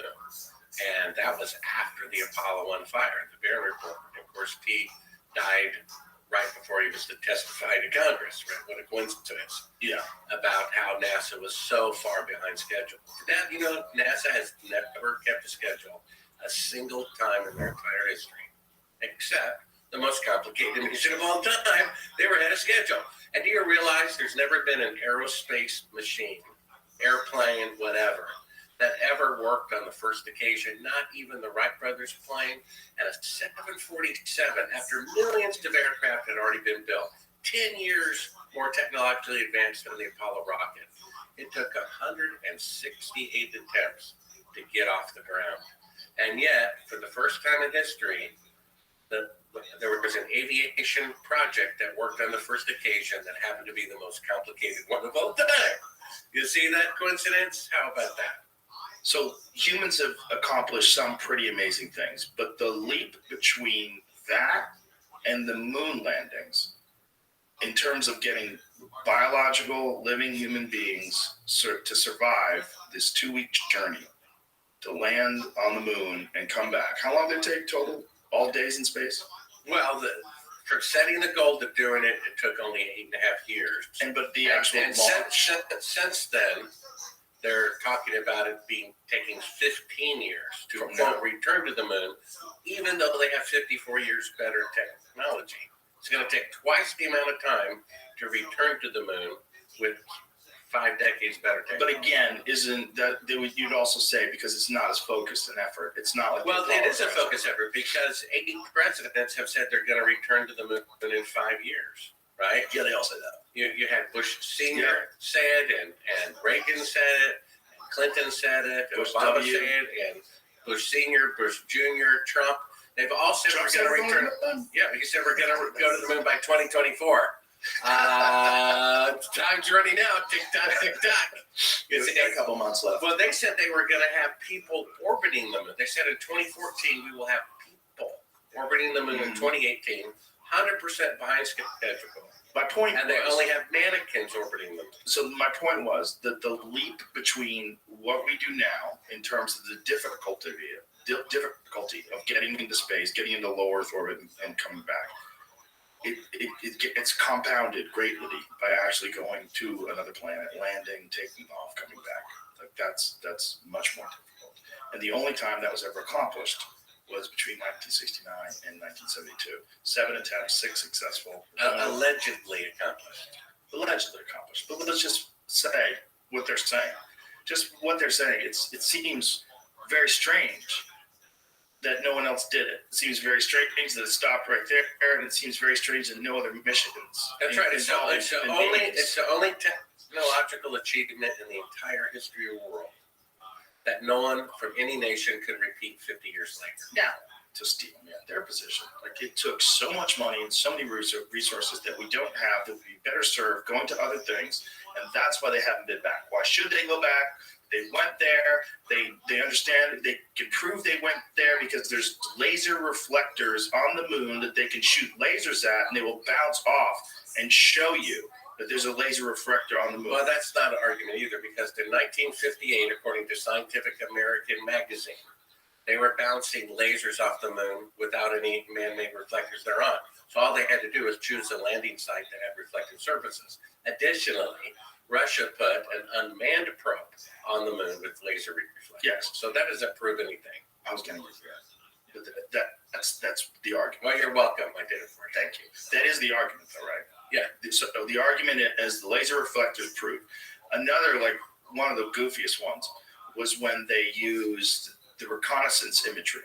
And they showed, look, we can see the landing site. Like, what are you Well, yeah, I mean, pointing at? you have to understand, they already faked a full body picture of an astronaut standing on the surface of the moon, which was filmed in Clovis, New Mexico, according to an eyewitness. Okay, so you're asking the Fox for further proof that they didn't steal a chicken? Yeah. You're saying after faking a full body image that was shot in an Air Force base and pretending it's on the moon. My client, Mr. Fox, is an upstanding citizen, and my client refutes all allegations. Well, the same fraudulent organization has a little shadow from alleged lunar satellite that said this is part of the lunar lander. Yeah, there's a lot of weirdness. Yeah. Another bit of weirdness that is fun to watch people do mental gymnastics to explain away is the flag blowing in the breeze. Just checking. So, yeah. The moon landing. Mm-hmm. Piece. Yeah. This photo was taken by a guy in Ireland. Nice. What does it show? He's just a guy. No, what does it show, the image? The landing site. What do you see? I can just tell you any one of those spots is a landing site. What are you going to say? I mean, you don't see much. Do you know what I'm saying? It doesn't prove nor disprove. It's not clear enough to say what that is, right? It's not clear. I don't see any objects that look like they're definitively a lunar rover. I don't see anything that makes me think that that's what that is, but it could be because it's not that clear. So it's neither proof nor, it doesn't prove or disprove those images, in my opinion. Well, here's another interesting proof. You have Neil Armstrong said he personally picked up a particular rock, put it in his pocket, and saved it for the Prime Minister of the Netherlands. Oh, yeah, that's a good one. Who he gave to, right? And they put it in a hermetically sealed box. Yeah. The curator saw my film, says, oh, I wonder about that. He, in the middle of the night, they expected no one would open it up. He opens it up, puts the rock under a microscope, and it's petrified wood, and kind of this eerie, out of the world looking. That's a fact. So unless there are trees growing on Earth, on the moon, then it's a fake. In fact, there's a story that says moon rock proves to be fake. That Neil Armstrong picked up and personally delivered, but no reporter asks. So if the moon rocks are fake, what about the moon mission? Okay, to steel man that, you would say, what was the chain of custody between Neil Armstrong and this Prime Minister? He personally gave it to him. And he said, I picked this up off the surface of the moon. This is the rock. Right. I remember it. Here you go. They put it in a box. That's not much chain of command. You can get messed The up. thing is, like, who's got it after that, and is it possible someone stole and swapped it out with another rock that looked like it was bullshit? It's possible. You have to think it's possible. I don't think it's possible. I'm with you. I don't think it's possible. I mean, it seems highly likely that they gave him a fake moon rock.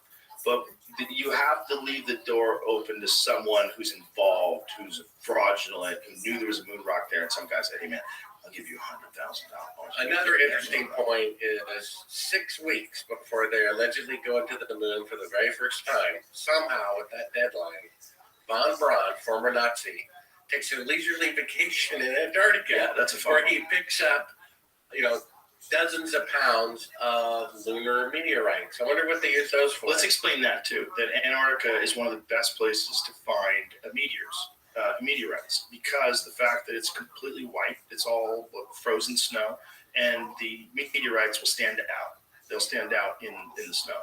Yeah, and it hardly ever snows there, so there's not much to cover them up. Right. And maybe the orbit that being the South Pole, it's more prone to lunar meteorites. Right. So it's very well known that you can get meteorites in Antarctica, and a lot of them they can conclusively prove come from the moon. Correct? This is all true? Okay. So Werner von Braun maybe needed to know what he was looking at when he got those moon rocks back. And so it's like, well, we have any on Earth? Well, yes, sir, we do. We have some lunar meteorites we can find in Antarctica. Let's take a trip. Didn't he have a broken arm at the time? I believe he did. There's one picture of him, I In a think, cast. right after he was captured, where his arm is broken. And I was just talking. Oh, it's right after he was captured? Because I thought it was in Antarctica. No. It was, he's in his Nazi uniform. And it's right after he got captured and brought over an Operation Paperclip. I always wondered how he broke his arm. It's like either he was being sassy during an interrogation, or he got bombed and got pulled out of rubble. One of the two. It could have been he loved Hitler so much he fainted. Yeah, or maybe he got carpal tunnel syndrome from doing the salute too many times. So he was a legitimate Nazi, and this is important too, because this is a thing that I know a lot of people have denied. Operation Paperclip was an operation that took place right after the end of World War II, where we acquired a bunch of Nazi scientists that went on to do the Apollo program. Werner von Braun was one of them. The Simon Wiesenthal Center had said that while he was alive, that if he was alive, they would prosecute him for crimes against humanity. That's right. He was a legitimate Nazi. They hung the 5 slowest workers, the 5 slowest Jews in their rocket factory in Berlin. So if you walked in, you would see the 5 slowest workers hanging there. And this is eyewitness accounts from people who were in that rocket factory. This is not disputed stuff that he did that. And, you could say he was just a rocket maker. He had nothing to do with that, but he was a Nazi. And in charge of the moon thinking. Not just one of them. But he also said before he died, that the government is planning on faking an alien invasion. So the guy who faked the moon landing, he said that? He said that. The next. What's the evidence of that he said that? Well, his secretary said so. Oh, that bitch might be crazy. You never know. She might be doing coke, making stories up. She might be a scammer. She seems sincere to me. She might be trying. He said there's going to be an asteroid threat next, followed by a fake alien invasion. That's what he said. And keep in mind, these Apollo astronauts who spent their whole life lying, saying the moon landings are real, are also the key people who are saying UFOs are real. And so is not key people, but Edgar Mitchell was one of them. And Robert Emmenmaker made films, propaganda films to plant the seed that UFOs are real. And he was at Camden Air Force Base. That's when they faked the moon landing. Okay, can I assume that then by what you're saying that you don't think UFOs are real at all? No, they are real, but they're not from outer space. Okay, what about the ones that Kenneth Arnold saw in the 1950s? I don't know about those. So this is the first. I think UFOs are real, but they're not from outer space, according to the top 2 UFO researchers. I have a book coming out, hopefully in time with this podcast, Aliens from Planet X, that talks about their origin and future appearance. And UFOs are real and aliens are real, but they're not from outer space. And that's according to the top 2 UFO researchers after decades-long research. So go to Sabral.com and so where do they think they're from? They're not from outer space. They're interdimensional and potentially fallen angels, disguising themselves because they're liars of something, like you said, can't be proven or disproven. I'm from this galaxy 300 light years away. This is kind of what Tucker Carlson thinks. He thinks there's a spiritual element to it. He thinks they've always been here. And he thinks that this is what's kind of documented in the Bible as like good and evil. That's it, exactly. I mean, that's what's going on. I mean, the top 2 UFO researchers said UFOs are real, number 1. Number 2, they're not from outer space. And number 3, they're demonic. And that's what I talk about.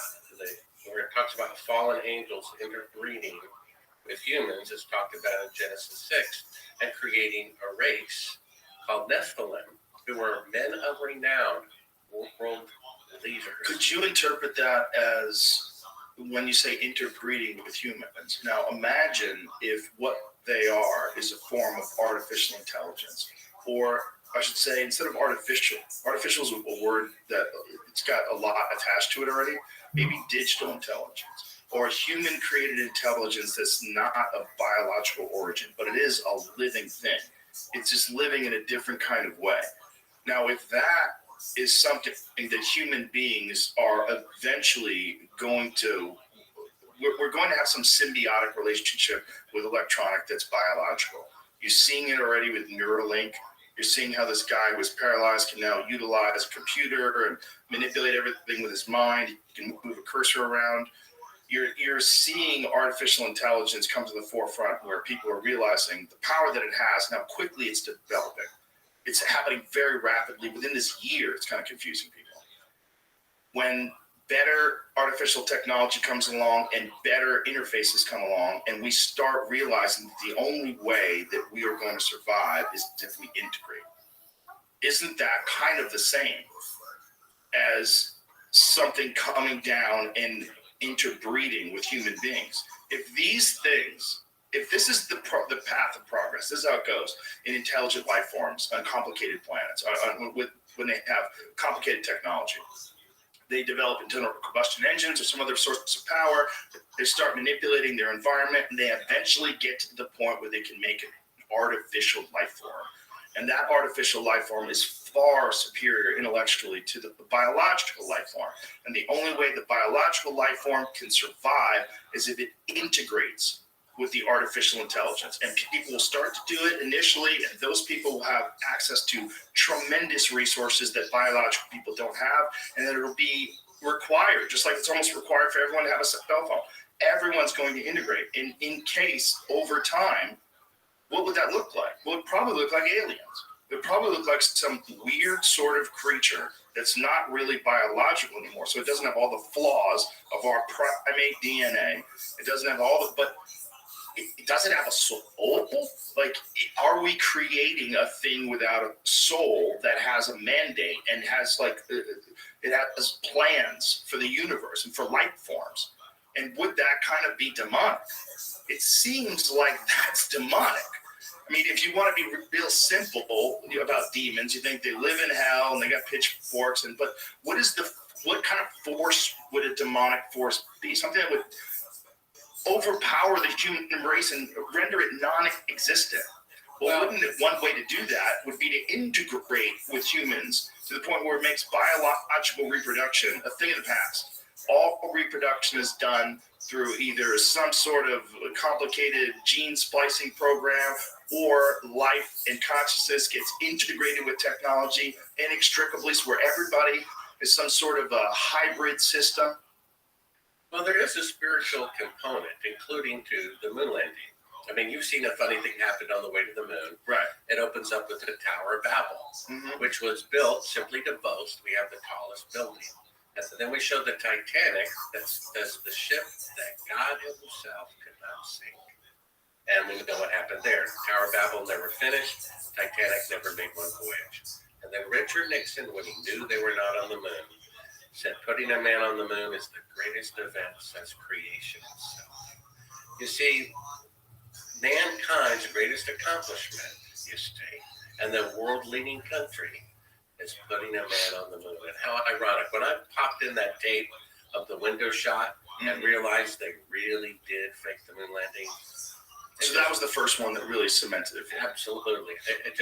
I gave them the benefit of the doubt as long as possible. Okay, I want to go to the flag, because the flag is a piece of contentious debate. The flag waving on the surface of the moon. So the moon has almost no atmosphere, correct? Right. Okay, and it has 1/6 Earth's gravity. So when you're watching these people plant this flag on the moon is supposedly, it doesn't have any wind, or definitely not the kind of wind that blows around a flag. Now the flag had a rod at the top of it, and the rod at the top of it kept it in place, and it kept it stiff so it stayed horizontal. And when you watch the video footage, the flag is waving around in what looks like a breeze. And so a lot of people have tried to kind of explain it away and say, see if you can find a video of the flag itself waving. Yeah, there's one. So here we go.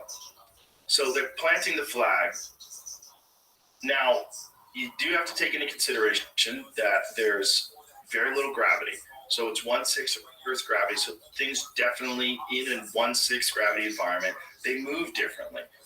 The problem is when the flag gets ultimately planted and then they back away from it and no one's touching it anymore, then it seems to like independently be moving in the breeze.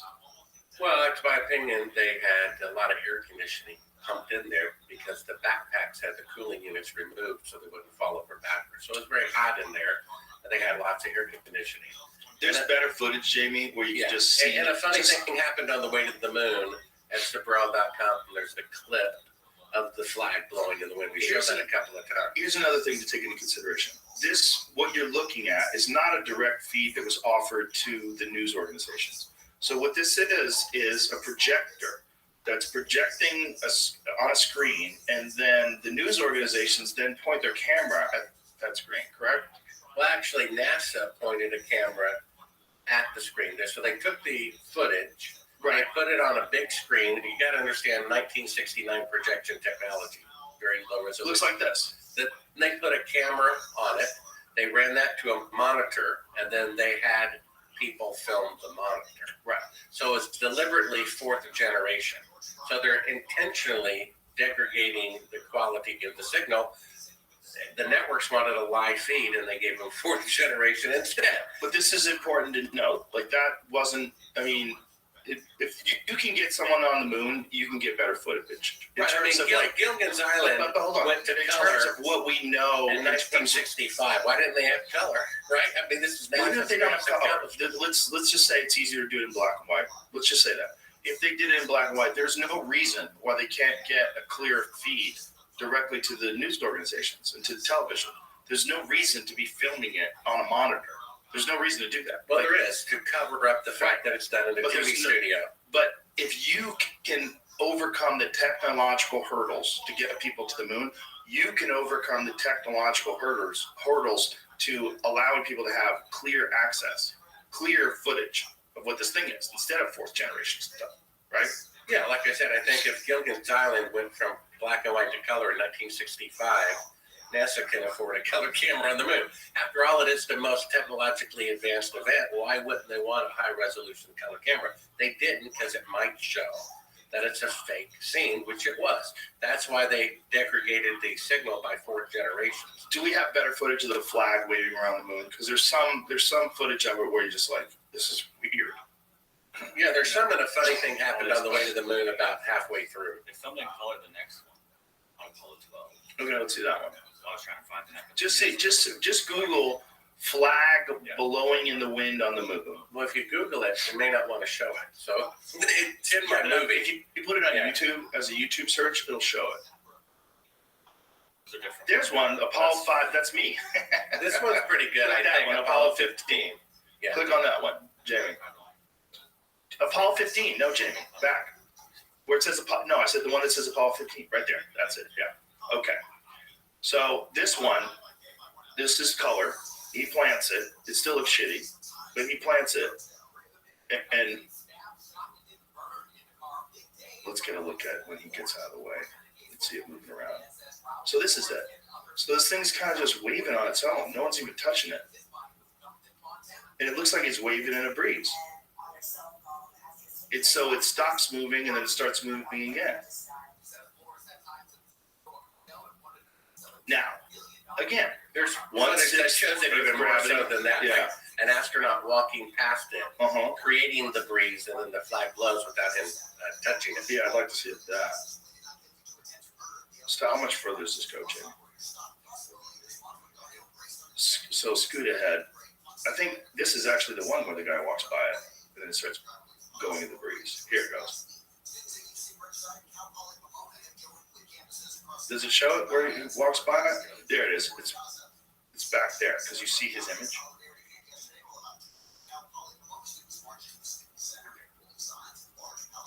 Where? There he is, right there. Okay, watch. There it is. See that? Yeah, there you So go. watch that again, James. So this is the one. He hops by, and as he hops by, the breeze makes the flag float. Because he's in an air environment. He's not on the moon. Right. That is a weird one. Do it again. Look at this. As he hops by, he doesn't touch the flag.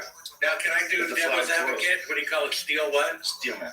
Okay, the reason why it's doing that and really on the moon is because there's micrometeorites hitting him and they're bouncing off of him and hitting the flag. What? Is that a pretty good one? Is that real? No, Oh, I thought they were trying to. I was trying to come up with an Micrometeorites. excuse as to why the moon landings are real. You like that one? That is a good one. Micrometeorites will mess with Well, actually, Von Braun, we found publications of his. Mind you, my film cost $1 million. It was financed by a board member of an aerospace company who builds rockets for NASA, who knows it's fake, who gave me $1 million to produce these films as his patriotic duty to expose it. We found documentation from Von Braun that says every 24 hours on the moon, there's a 50% chance of a catastrophic, deadly error because of decompression from a micrometeorite. So they were there 3 days. They were 150% chance they would have been killed from a micrometeorite. Grain of sand traveling through space at 25,000 miles an hour. And he said you would have to immediately go into a cave once you landed. They never did that. He also said in writing, in order to go to the moon in one rocket, he says that cannot happen. You need 3 rockets, each weighing, each being 10 times the tonnage of the Queen Mary, or some 800,000 tons each, in order to go to the moon. And the Saturn V was 2,500 tons, not 800,000 tons. We have that in writing. That was from his book, right? And That's what year was that? I think that came out in 1959, and then he recanted all of his math shortly thereafter by 30,000%. And now Elon Musk wants to, quote, return to the moon. And he says to return to the moon, we need to make 9 fuel trips first to ferry the fuel necessary to be able to go to the moon from there. That's exactly what Von Braun said in one of my clips at Sabrell.com. You have to make multiple fuel trips to go to the moon first to a space station, and then from there you can go. Elon Musk said the same thing. But how did they do it? With a rocket that contained 1/30,000% of the amount of fuel Von Braun said it would take. One of my favorite films is the film of the lunar module leaving the moon. When it leaves, when the camera pans, and it looks. Let's show it. Let's show what year was that? Which I think that was one of the last missions. And I think you're talking about where the camera perfectly tilts up with the little model going up. Yes. And of course, with the delay, how could you synchronize that? Of course, you couldn't. Well, you could, because it's 4 seconds, right? Just like it's radio waves. Well, but it'd probably be more than that going through all the analog equipment. Right, but you could time it. You could say you could have a 5-second delay. So this is it. So this is launching off. Watch this. It was perfectly tilting up with it in real time. It's just with the remote control from NASA with the radio delay that I suspect would be more like 12 seconds. But also, because today, if you say to someone in Atlanta talking to someone in Iraq, hey, how's it going? 1, 2, 3. Hey, I'm doing fine. That's just halfway around the world. You can say the panning is interesting, but you could put a timer on it. The thing looking so goofy is so crazy. Like that thing is supposed to get off 1/6 Earth's gravity and fly like that. How? What's it doing? It looks so fucking fake. It looks like it's being pulled by strings. Look, it might be real. I'm certainly not an astronaut. I don't know what I'm talking about. But if you had a guess, if you showed this to me and said, "Hey, do you think this is real or fake?" and you didn't give me any context, I'd be like, "What is this? This cheap science fiction movie? What is this?" And then here it goes. Like, that's leaving a planet. How's it leaving? Is that some new space technology? Where's the fire coming out of the bottom of it? How's it doing that? I mean, it just looks fake. It might be real. It might be one of those things that is real but looks fake. Right? Where it gets weird is it's not, doesn't say the timer. It says somebody in Houston had to anticipate the timing ignition looked up, which I guess he could have guessed it was going to be in 5 seconds and just looked with no control. Could he have guessed? I have no idea what he was using. I have to look at it. I guess you could guess if you say, I'm going to launch Also, they timed in 5, and so you know, then you count 10, because he's gonna say, you got like a 5-second delay. So when he gets to, like, if he counts down from 10, if he gets to 5, you hit it. Well, there's a 3-second delay today, halfway around the world with modern equipment, talking from like Atlanta to Iraq. Right. 3-second delay. Yeah, so we would have fucked it up. Only halfway around the world with modern equipment. He So has go to away say it. So the go guy away on the and- moon has to say, I'm launching now, and he has to wait 5 seconds. It would be at least a 12-second delay, I think, and possibly more than that. The delay itself of the radio, light waves there and back, plus all that analog equipment. But it is not impossible to do a 12-second delay. It's only 12 seconds. If you had a stopwatch and you counted it and you had a far enough vision where you could see the base of the lunar module, you could see it detach, and then you kind of got it, as long as you got enough of a field of view in the footage. But boy, it looks fake. It also looks fake in the way it's moving up. Watch it again, Jimmy. Because it's moving up like it's being pulled by strings. Well, it looks fake because it is fake. But most things that look fake are fake.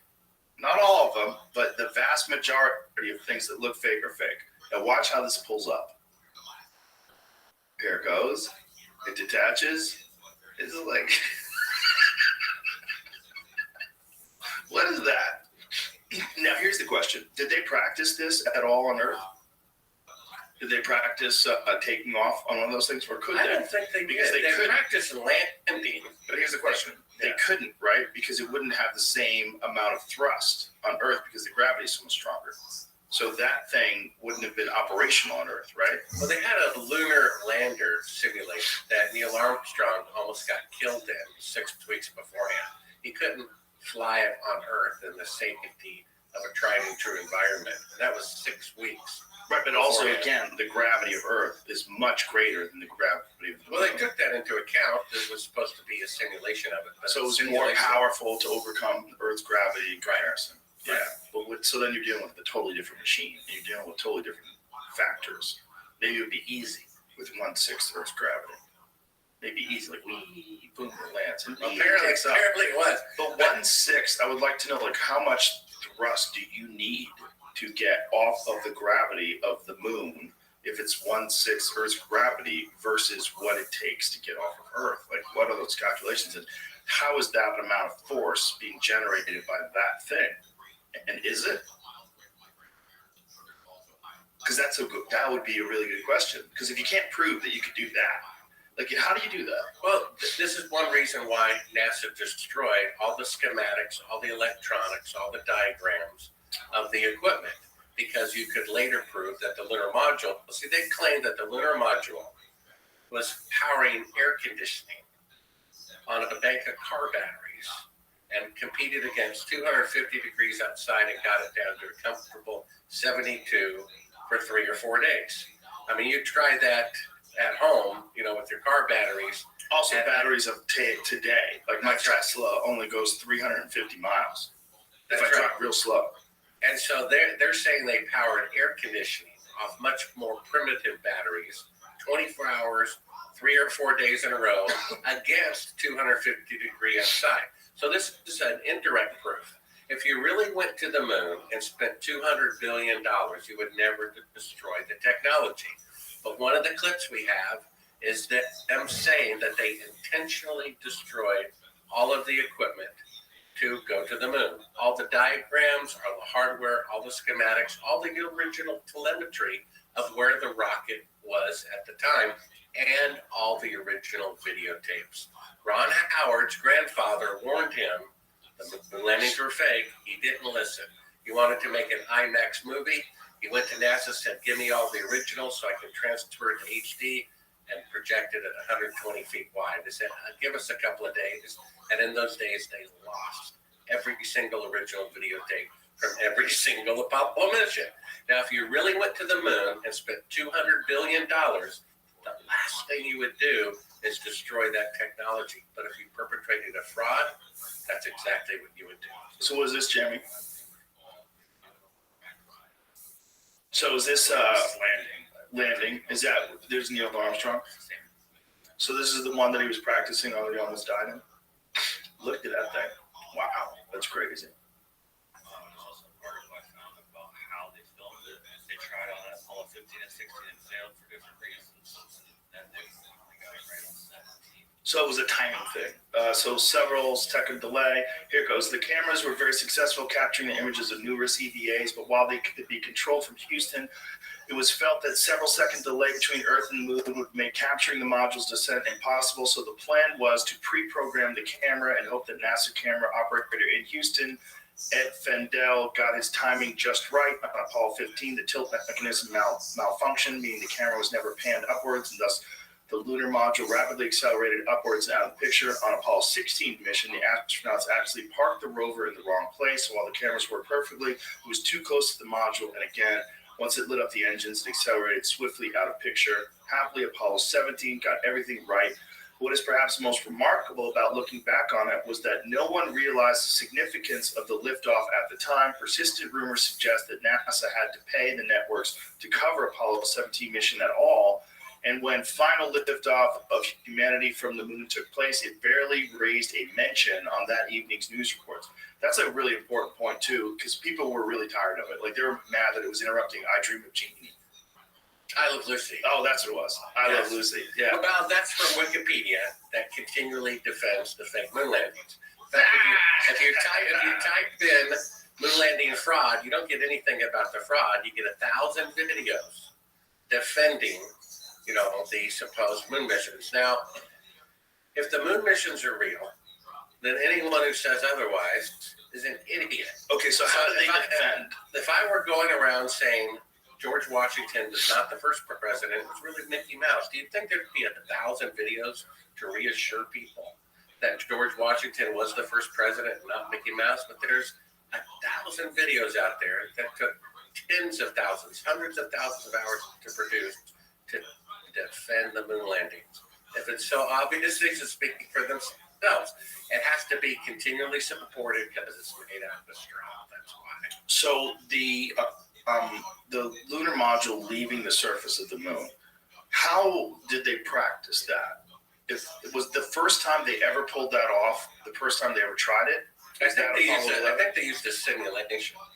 But did they do that on the moon? Well, they couldn't practice. They had to do it the first time. They did it flawlessly every single time. Did they have the ability to land something on the moon and have it take off remotely? Did they have that kind of control back then? No, I don't think so. Probably not, right? So if they did, if Apollo 11 did happen and they did take off, and that time they did it was the first time anybody had ever tried to use one of those things to get off the surface of the moon.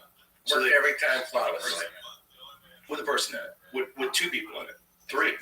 Two. Two people in it, one person in the lunar orbiter. 10 were launched into space. Of those, 6 landed by humans on the moon. First 2 were flown tests in low Earth orbit without a crew at Apollo. Let's talk about the AI discovery. You know about that, right? But hold on, before we get going. So the first 2 were in America? Dress rehearsal for the landing was Apollo 10, and then conducted on Apollo 11. And so, is there footage of them trying that thing?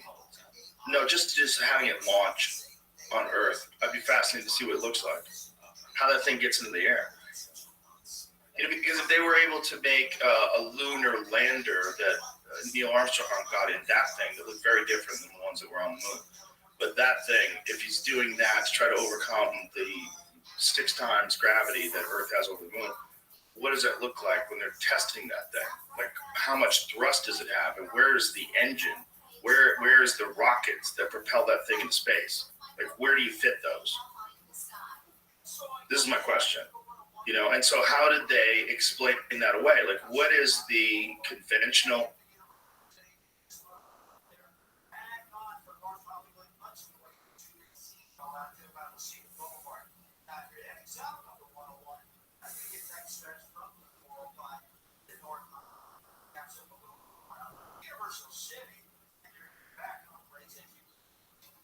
Southern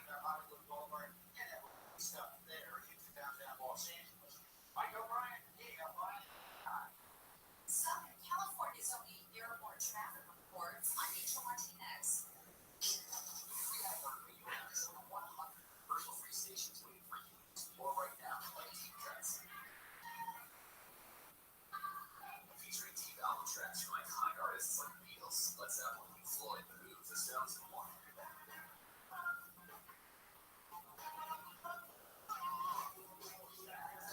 Just open the free iHeartRadio app, search Deep Cuts, and listen now.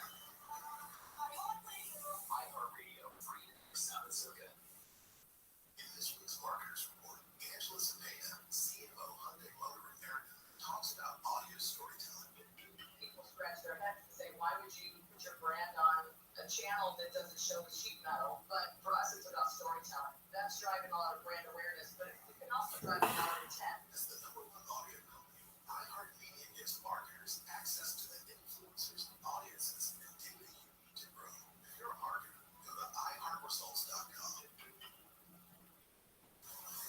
iHeartRadio Did You Know? Presented by iHeartRadio.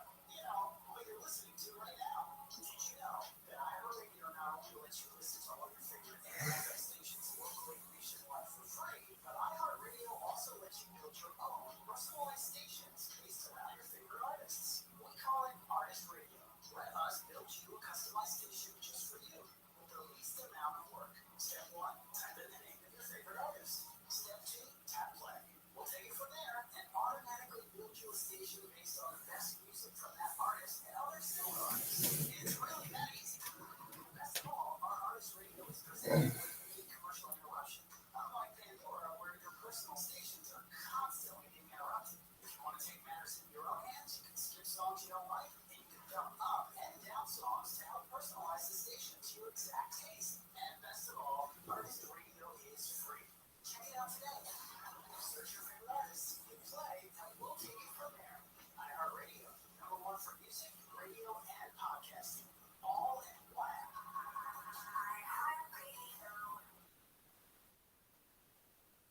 The free iHeartRadio app is #1 for music, radio, and podcasts. All in one. Discover a new podcast from our library of over 350,000 titles. Here's an iHeartRadio podcast preview.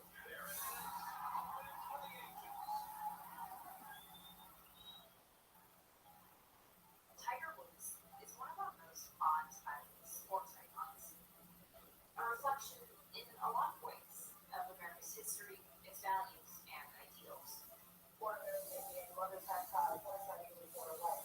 So, that's why I put there.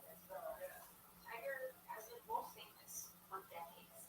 In his story, it comes with many chapters, groundbreaking achievements. Explanation as to how that thing had the amount of power that was required to get off of the moon's gravity, get away from the moon, and fly to Earth. Well, how did they do it with 1/30,000% of the fuel that Von Braun said they had to? Why is it today, to quote return to the moon, you have to make 9 fuel trips to be able to go to the moon and return, but somehow they did it in 1 trip? I'm looking on YouTube for the video of it, but there's some people smarter every day recreated the lunar lander and tested it. Oh, okay. Successfully. Let's see what they did. So this is one they did on Earth. Yeah, I mean, these guys, I don't know if this worked in space, obviously, because they couldn't get there, but Right. I mean, they're on 5, I don't know how successful it was. So you certainly could make something. Well, that obviously there's no person in that. Right. That's small. That's different. That's why I think that video I showed you a second ago of the master image. Okay. But I don't know, again, I'm trying to find the official. Let's talk about the AI's latest discovery. That's the latest breaking news.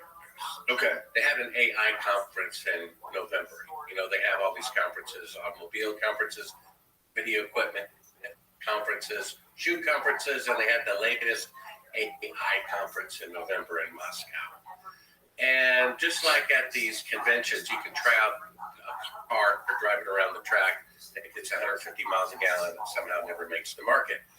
Well, Google had its most advanced AI, a bunch of AIs hooked up together called the neural network.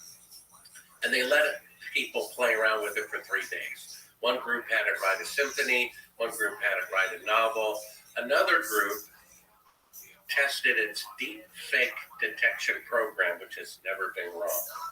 It can tell you in 1 second of video whether a video of Biden or Trump is real or deep fake. It's never been wrong. First, they fed it pictures from the moon's surface from the unmanned Chinese probes from a few years ago. It said they're real. And then they fed it, in comparison, pictures from the Apollo missions. And it said absolutely fake for multiple reasons.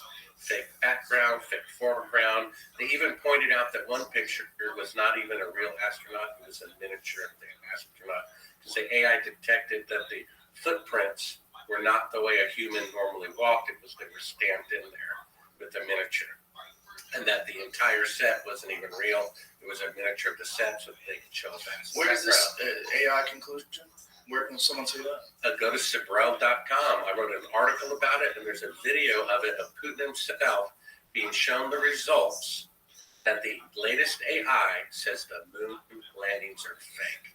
And then when I tried to track down the original article, it warned you if you click to proceed, all the data on your computer will be stolen and you'll be associated with child pornography. It says that? I have go to Sibrel.com. There's a clip of it. I did a screenshot. It says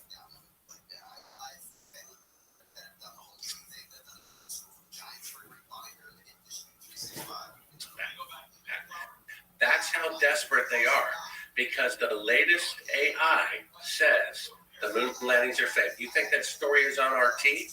Their president was there. It's nowhere to be found. Does the latest AI look at that Apollo 17 lunar module taken off? Well, I don't know that they showed it that footage, but they showed it still pictures from the Apollo mission, and they showed it still pictures from the surface of the moon from the unmanned Chinese probes, and said the Chinese probe pictures are real, the Apollo pictures are fake. The smartest AI in the world with a deep fake detection program that's never been wrong. How is that not public? How is that not major news? Exactly, right? Why is it that Fox News cancels their #1 program if they're in the business to make money? You know, we had the former director of the Russian Space Agency a little over a year ago.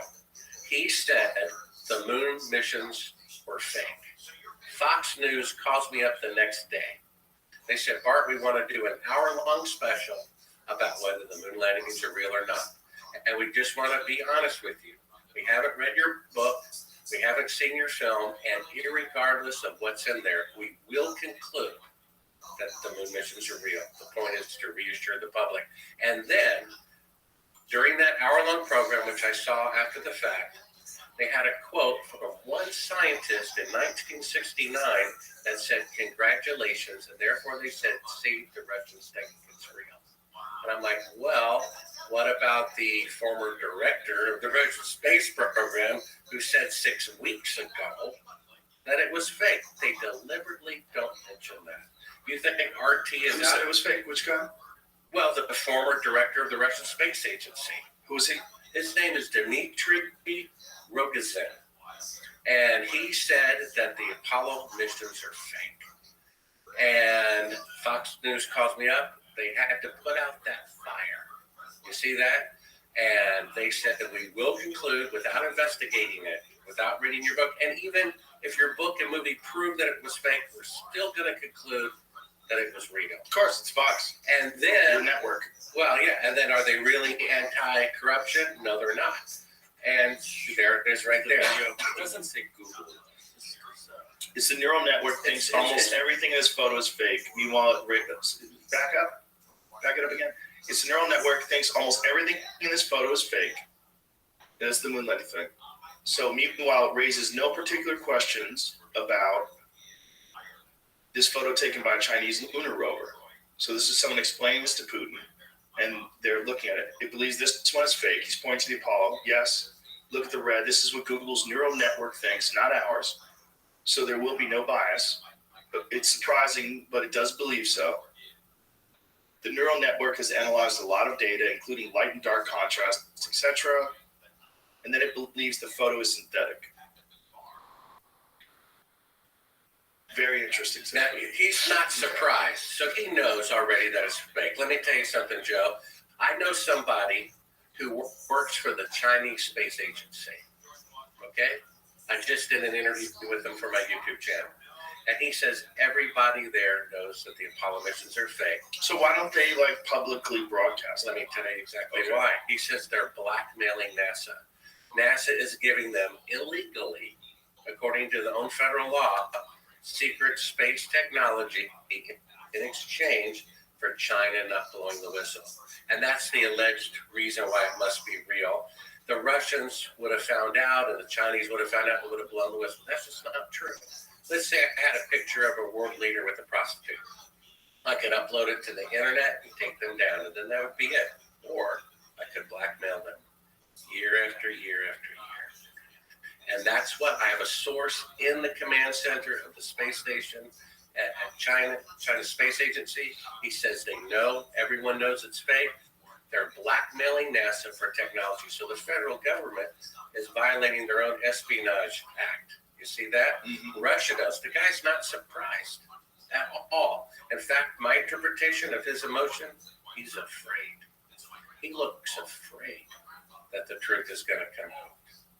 Now, you see, and RT doesn't cover that story. They don't cover it. And I saw another AI story on RT. So I went in the comments section. And I leave about 2 or 3 comments a year in there. I've never had one taken down in 3 or 4 or 5 years.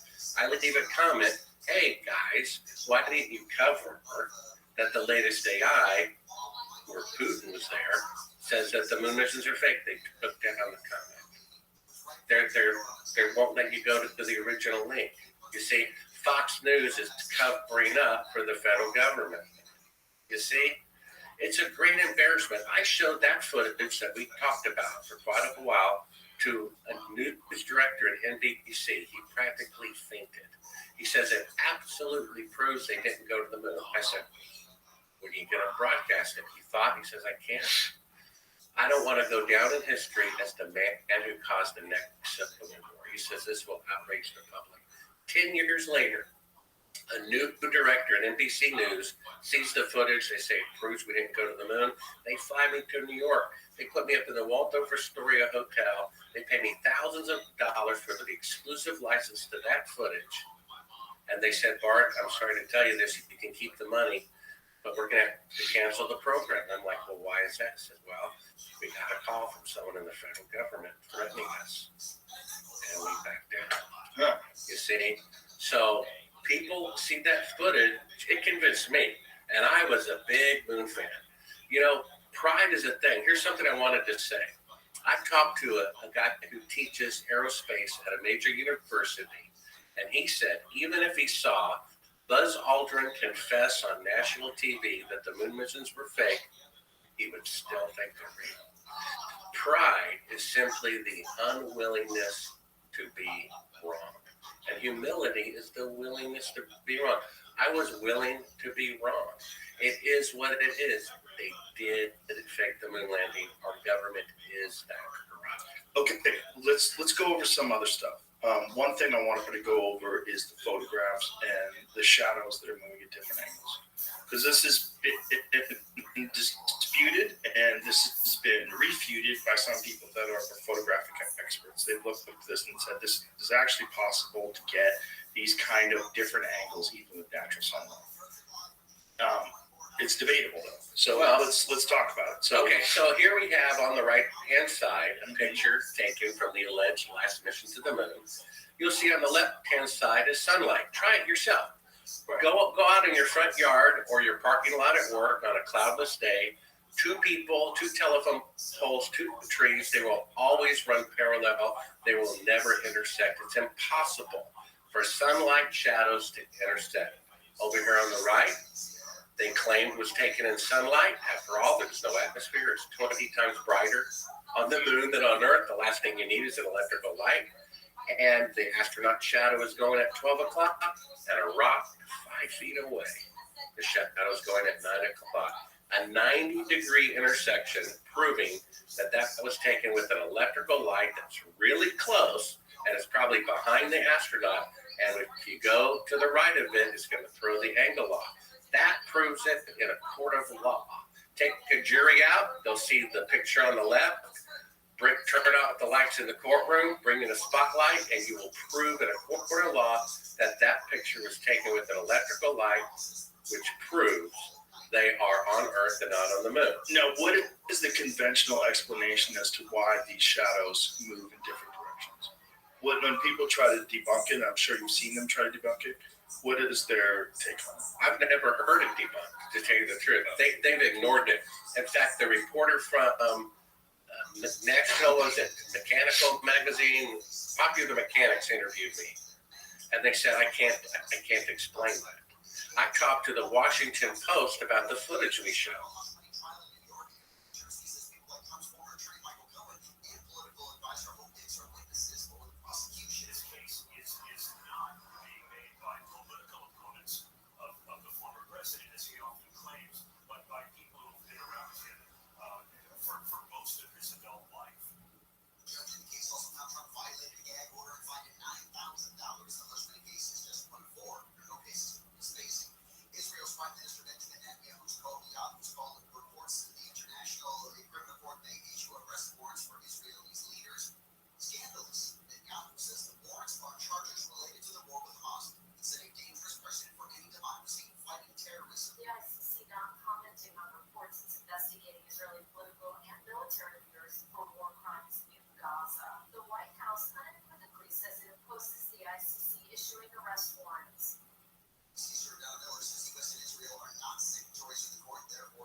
He was doing a story about, isn't it interesting on the 30th anniversary, some people doubt the moon landing. And I said, well, what about that footage? And he says, well, it looks to me like they didn't go to the moon. I said, well, why don't you do a story about that? He says, if I did that, I would be fired. That's the Washington Post. Oh, okay. Jamie, what are your thoughts? Out of the gate. Yeah. Looking at this photo, I go, sun's behind them. Well, what about the one side by side? Yeah, that one. This photo is not as interesting. That's one. Go to the side by side one. What's your opinion of that? Sunlight on the left, electrical lighting on the right. Well, why does that have to be electrical lighting? Sure. Well, let's take a look at the image. I'm trying to pull it back up. My book, which is interactive, has 17 clips. One of the clips, if you want to find it, is National Geographic did a special just to refute my film. And what they did was, you can find that clip. It's under Sabrel.com, Moonlight Video Clips. And they go to a desert at night. They dress up an actor in an astronaut costume. They bring out a spotlight, and they have people stand next to the astronaut, and the shadows intersect. And you know what they say, Joe? They say that proves that the moon missions are real. And I said, well, wait a minute. It proves that they were taken by electrical light. Why didn't you go out to a desert during the day, during sunlight? You see, they brought in a spotlight, the shadows diverged, and they said it proves that the moon landings are But real. that's a light that's a close source, right? Yeah, but my point is, what they actually did is they proved that the moon missions were taken with an electrical light. Because day, it's going to be brighter everywhere. What's that? If you take photos in the desert during the day, the entire sky is bright. You have to block out a lot of light. What does it matter? The shadows are still going to run parallel. It doesn't matter. It does matter.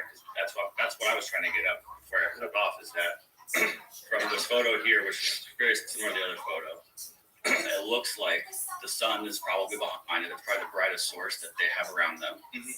You've already admitted that without adding extra laser reflectors, that the moon surface.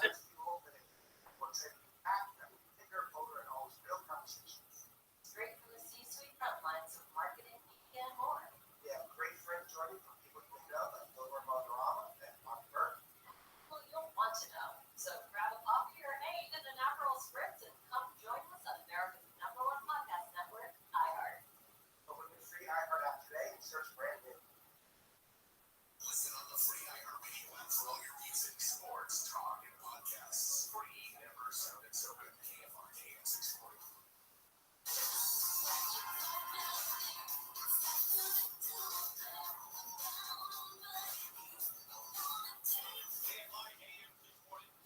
You missed the last segment of the program. We found out that Michael Croce has been at KFI and iHeartMedia and then Clear Channel before that for 34 years. Michael Croce, 34 years with this company. And yet, about 15 minutes ago, maybe 20 minutes ago, I found out for the first time he's a relative of George Washington. Related to George Washington, the George Washington. And General Pat. Right. But a little more impressed with the George Washington. But two of them is also doubly impressed, right? George's? Yeah. Okay. All right. Well, I think, what's more impressive is the guy who's on every dollar and every quarter is a relative of that guy. I think that's pretty impressive. And again, the other guy was allowed us to keep using that dollar, not use Deutschmarks. That's right. That's right. Big Dick Dad. Slap the guy. Or let's see. Yeah, he wanted to fight war anymore. That or slap him on the head. War's now. I think that's where you got that from. The temper version. War's now. Right. Stick force slam. That's terrific. But that's Gosh, why. did I ever mention that I am related to Marie Antoinette? Really? Wow! Is that true? Come on, Joe. Trying to take away George Jr.'s thunder here. George Jr. George the Third. We got a George Washington in the house. That's great. And I'm surprised you haven't really tried to It's flush that It's out. reflective. So there's going to be reflection off of that. And you're going to probably have the Earth, which is also now a second source of light, coming from a different angle that the sun is, to create potentially, without knowing exactly everything, because I'm not a math scientist to know where the sun is, or the sun and Earth are at this particular time of day. They could create different shadows. Well, not really, because the No, sun. why not? Well, I'll tell you why. Because the sun is 1,000,000 times bigger in volume than the Earth. And that would be like on a bright, sunny day at noon, shining a flashlight on the ground. Do you think you're going to I see? can take pictures and hear multiple light sources to know when they're going to look different. Right, Wait a Jamie, minute. the difference in the amount of light that gets emitted by the Earth and the amount of light that gets emitted by the sun is substantial. Right, that would be like shining a flashlight on the ground at high noon on a cloudless day. You're not going to see the beam of the sunlight. The thing is, And, though, and Jamie, the surface, take it from a filmmaker, that's called reflective light. it's not gonna cast a distinctive shadow. Yes, but here's my point. It's still that rock on the upper right-hand corner, even if it was getting light from the earth, that made that shadow that underneath it to the left that goes in the wrong direction, you would still get the same kind of shadow that you get off the astronaut behind the rock. There's no reason why that would blast out that shadow. That shadow would be significantly stronger. All right, that's why this is the reason I wanted to go with a different photo, because that's the one he sent and has other stuff on it. I wanted to try a different photo. Well, this one is not nearly as convincing. It has shadows going in different directions all over the place. That's because it's taken with electrical light. Well, it does seem that they're going in different directions. From Apollo 11. Right. Well, Apollo 11, they're saying was taken with electrical light, Jamie. What are you saying? No, he's saying it's from electrical light. My point here right now, look, the sunlight behind the guy's head, right over here on the left, shadow coming to the right, over here on the right. But who says it's sunlight? Right, but Jamie, that's your assumption. if you had electrical light If it were above, sunlight, the shadows would be parallel. You're actually proving it's an electrical light because sunlight is parallel. yeah, it's. All right. But hold on, Jamie, don't stop. But you guys are fighting against the things that I'm saying as a photographer, as a filmmaker, and like We're not But fighting you're assuming it's sunlight. I said it could be 4 different lights. It also could be the reflector of the actual lunar lander. That thing is made of giant shiny metal that has also light reflecting in multiple ways. Where's the lunar lander All that would behind relate to? him. Maybe. We don't know, but that's part of the problem. Where all the light sources are. I wasn't there. Right, that's part of the problem with analyzing each individual short little photograph like this. But if I'm looking at this, I see one very distinct shadow that's coming from the person. One in the bottom right there that shows shadows at 2 different angles. That's kind of crazy. That means an electrical light. That's what I mean. Well, Why? Because I just showed you what a picture looked like. I just wanted it to be an electrical light if there's lots of light sources. Yeah, that's true.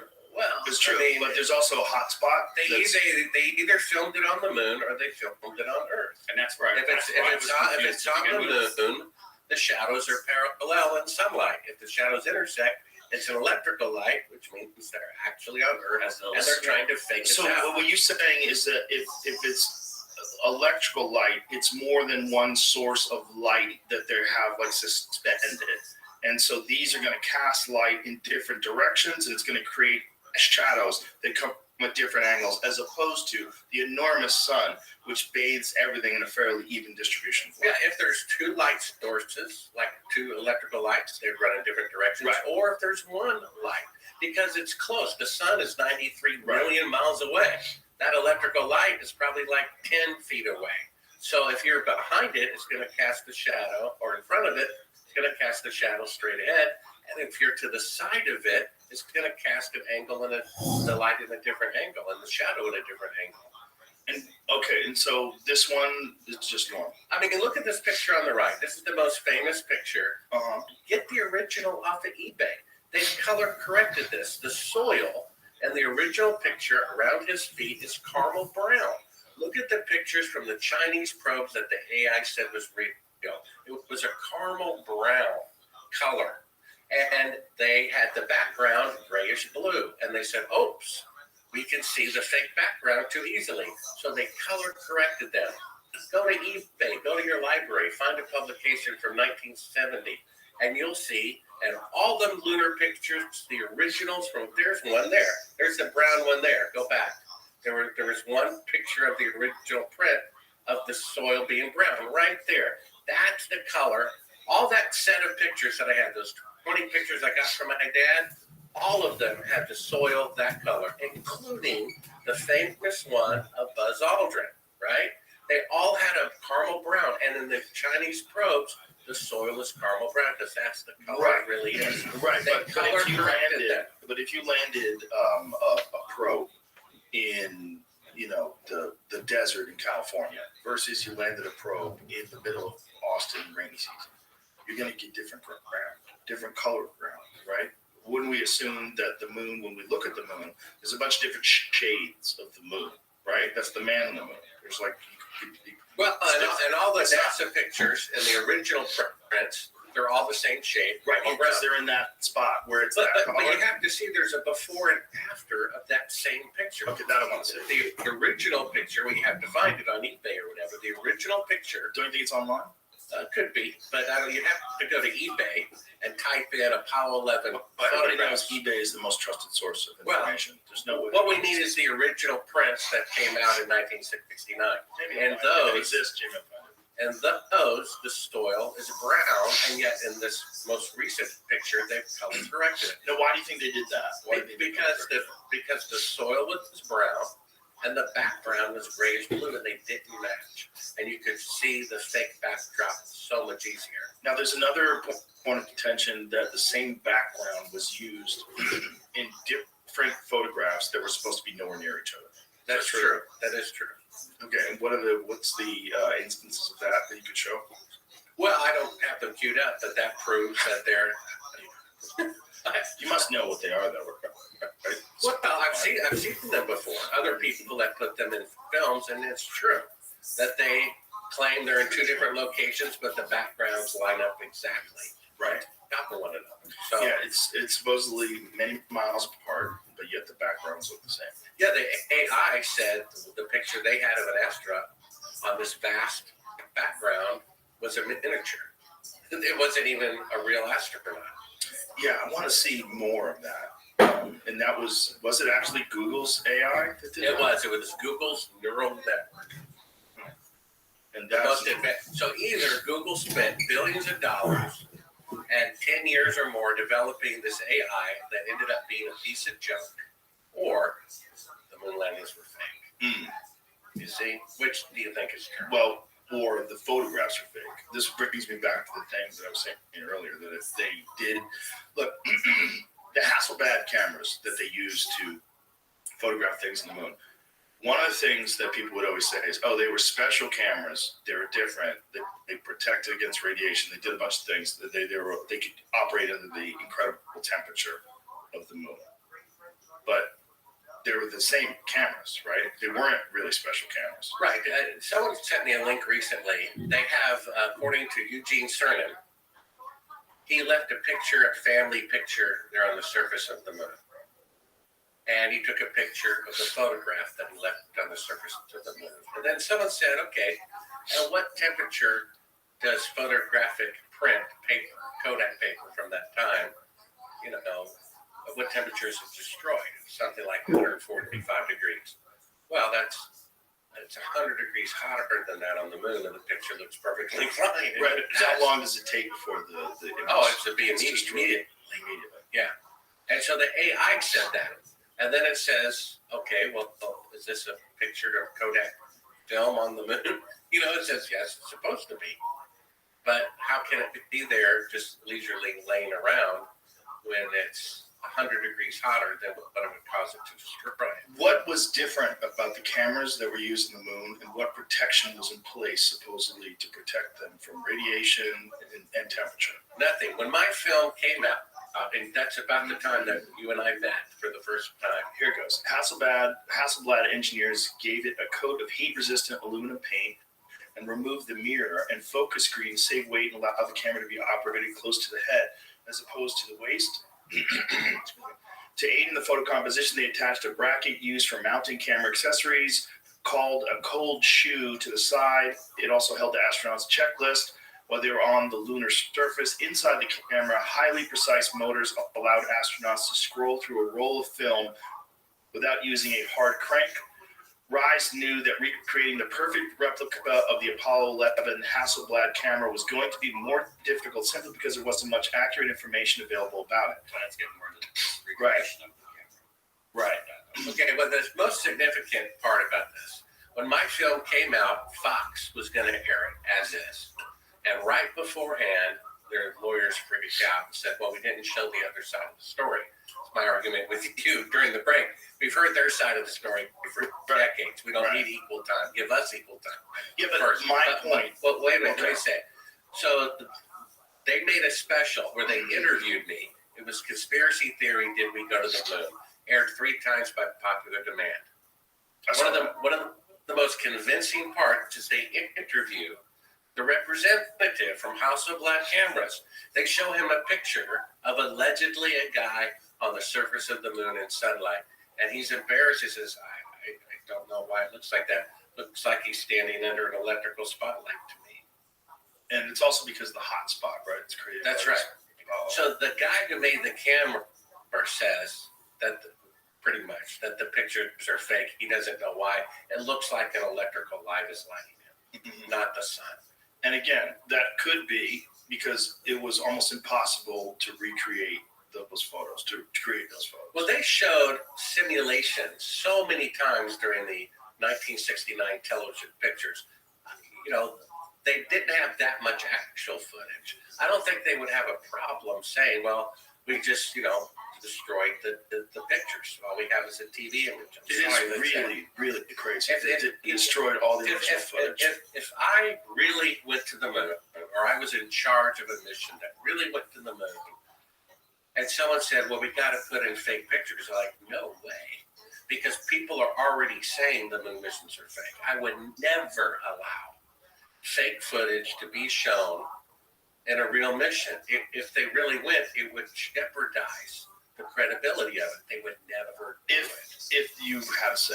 But also you have to take into consideration that people that back then, there was no VCRs. They would air this once, and in their mind, that would be it. No one anticipated VCRs, no one anticipated DVDs, and certainly no one anticipated the internet. No one anticipated a podcast. No one anticipated YouTube videos. No one anticipated someone being able to analyze and look at these things. No one anticipated AI being able to look at the images and determine if they're fitting. I haven't heard your devil's advocate excuse yet, Joe, for why they intentionally destroyed a $200 billion investment. That doesn't make any sense to me. It doesn't make any sense to me why they would destroy the footage. It doesn't make any sense to me why they would not have the telemetry data. It doesn't make any sense to me. I can't think of a reason why other than gross incompetence. No, they said they intentionally destroyed it, not accidentally. If there was any technology you might intentionally destroy, maybe the atomic bomb after World War II. We used it to end the war, now let's just destroy it all. Yeah, but they did because then other people don't have it. Well, the point I see what you're saying. Yeah, I see what you're saying. 10 years later, it's 1,000 times more powerful. Right. So why would they destroy that technology unless they're covering their tracks of a fraud? Now, one of the things about this is that this subject is connected instantaneously with idiocy. If you believe that the moon landings are fake, you are a moron. And it's something that is pushed heavily, especially by people that only have a cursory understanding of the moon landing itself. And their argument is it would actually be more difficult to fake the moon landing than it would be to actually go. Well, that's not true. Was the film The Martian shot on location in Mars? Well, that was much later. Well, but the point is, you know what I'm saying? When 1969, that saying, Occam's razor, that the simplest Occam's razor is the simplest explanation is true. But they've got it backwards. The film The Martian wasn't shot on location on Mars.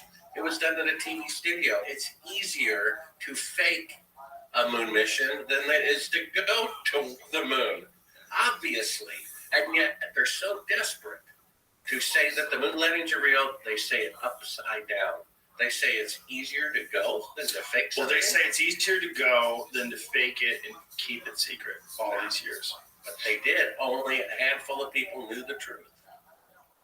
Right? The guy in the command center can't tell the difference between a real flight and a fake one. Right?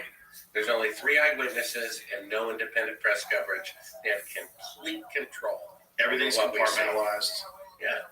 So they did fake it. We have the fact that you can't have 1,000 times greater technology in the past than in the future, right? We have the footage of them faking being halfway to the moon. We have shadows intersecting at 90 degrees, which can only be done with an electrical light.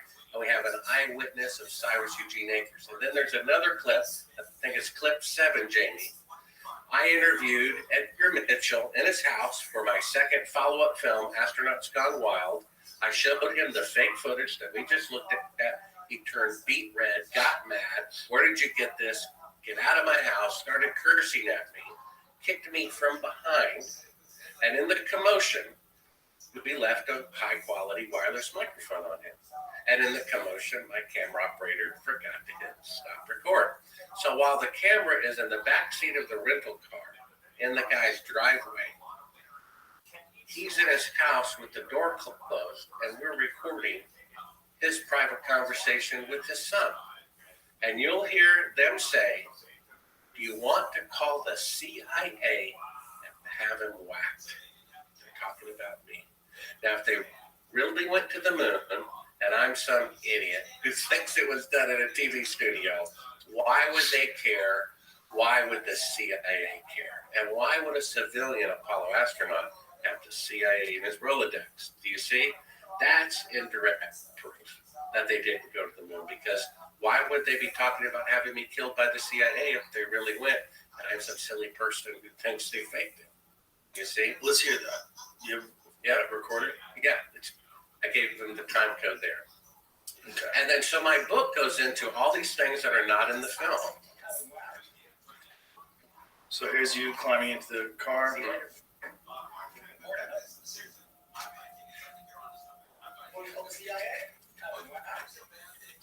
And there it is. So that's the son saying that. That's right. Okay. How old is his son at the time? Well, he was about, I guess, 23 years old. Okay, but 23-year-olds are retarded. Well, You get a 23-year-old kid, they're dumbass, they're mad, their dad just got punked. You know, the whole thing's happening, your dad kicks this guy, fuck this guy, want to call the CIA, have him whacked. I don't know if you read the book. One chapter is called "A Funny Thing Happened on the Way to CNN." Okay, when I found that tape of them faking part of the moon mission in my home studio and just quietly wept, "Oh my gosh, they really did fake it," I freaked out. I'm like, "Oh my gosh, I have proof that the moon landings are fake in my house with a blind roommate and a toddler son." I'm panicking. I called Bill Casey. I'm like, "Bill, you're not going to believe what I found.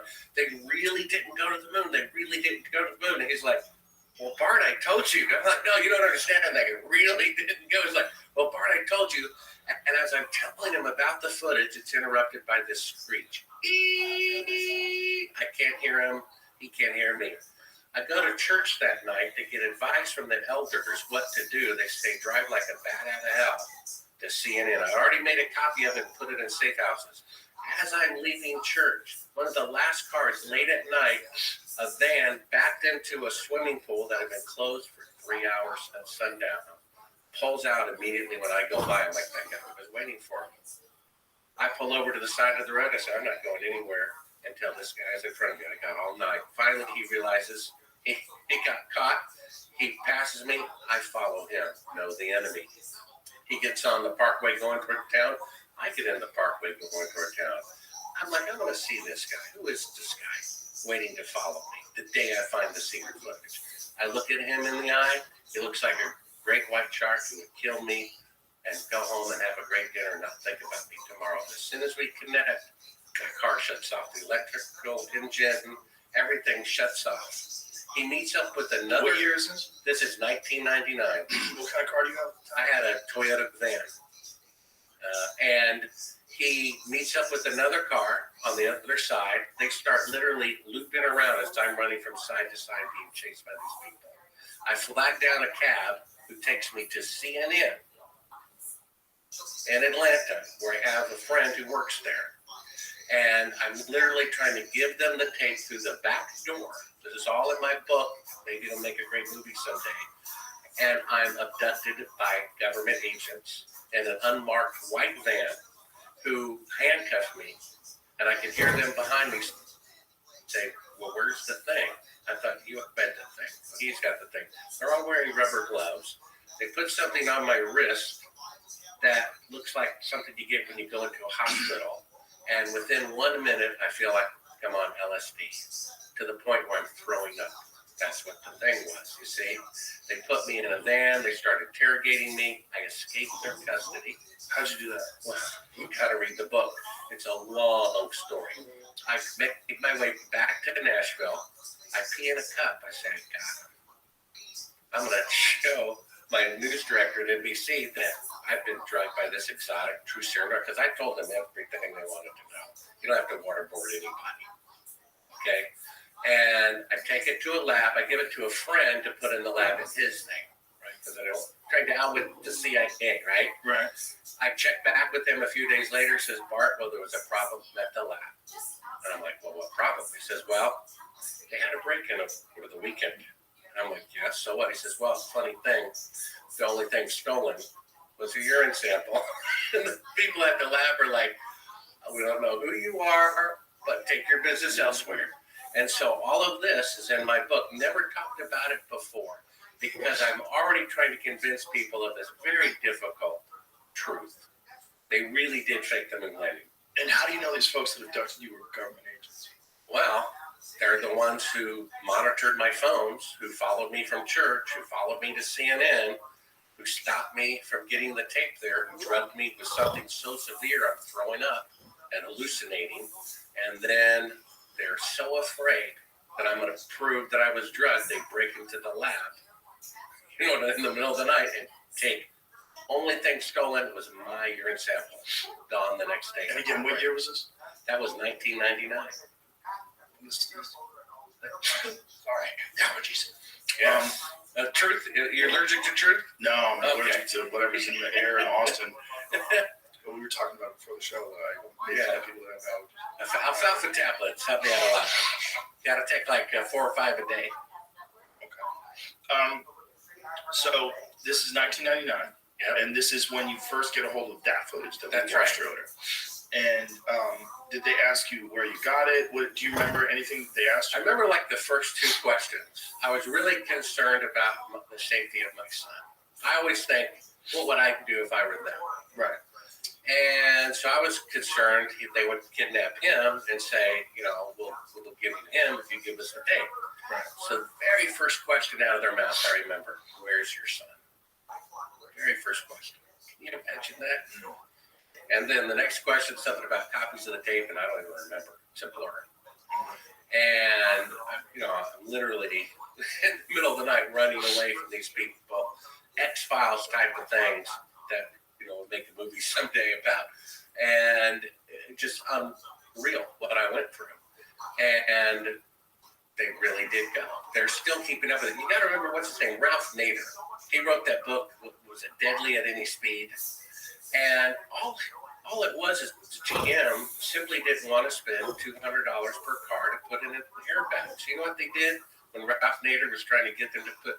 They sent FBI agents on him to hound him, to entrap him with prostitutes and drugs, to discredit him, only to not put $200 airbags in the car. Imagine the harassment to a reporter who has proof that they faked the moon landing. And now, in my book that just came out, we have an eyewitness who says he saw them fake the moon landing at Cannon Air Force Base and even admitted to killing a co-worker to cover it up.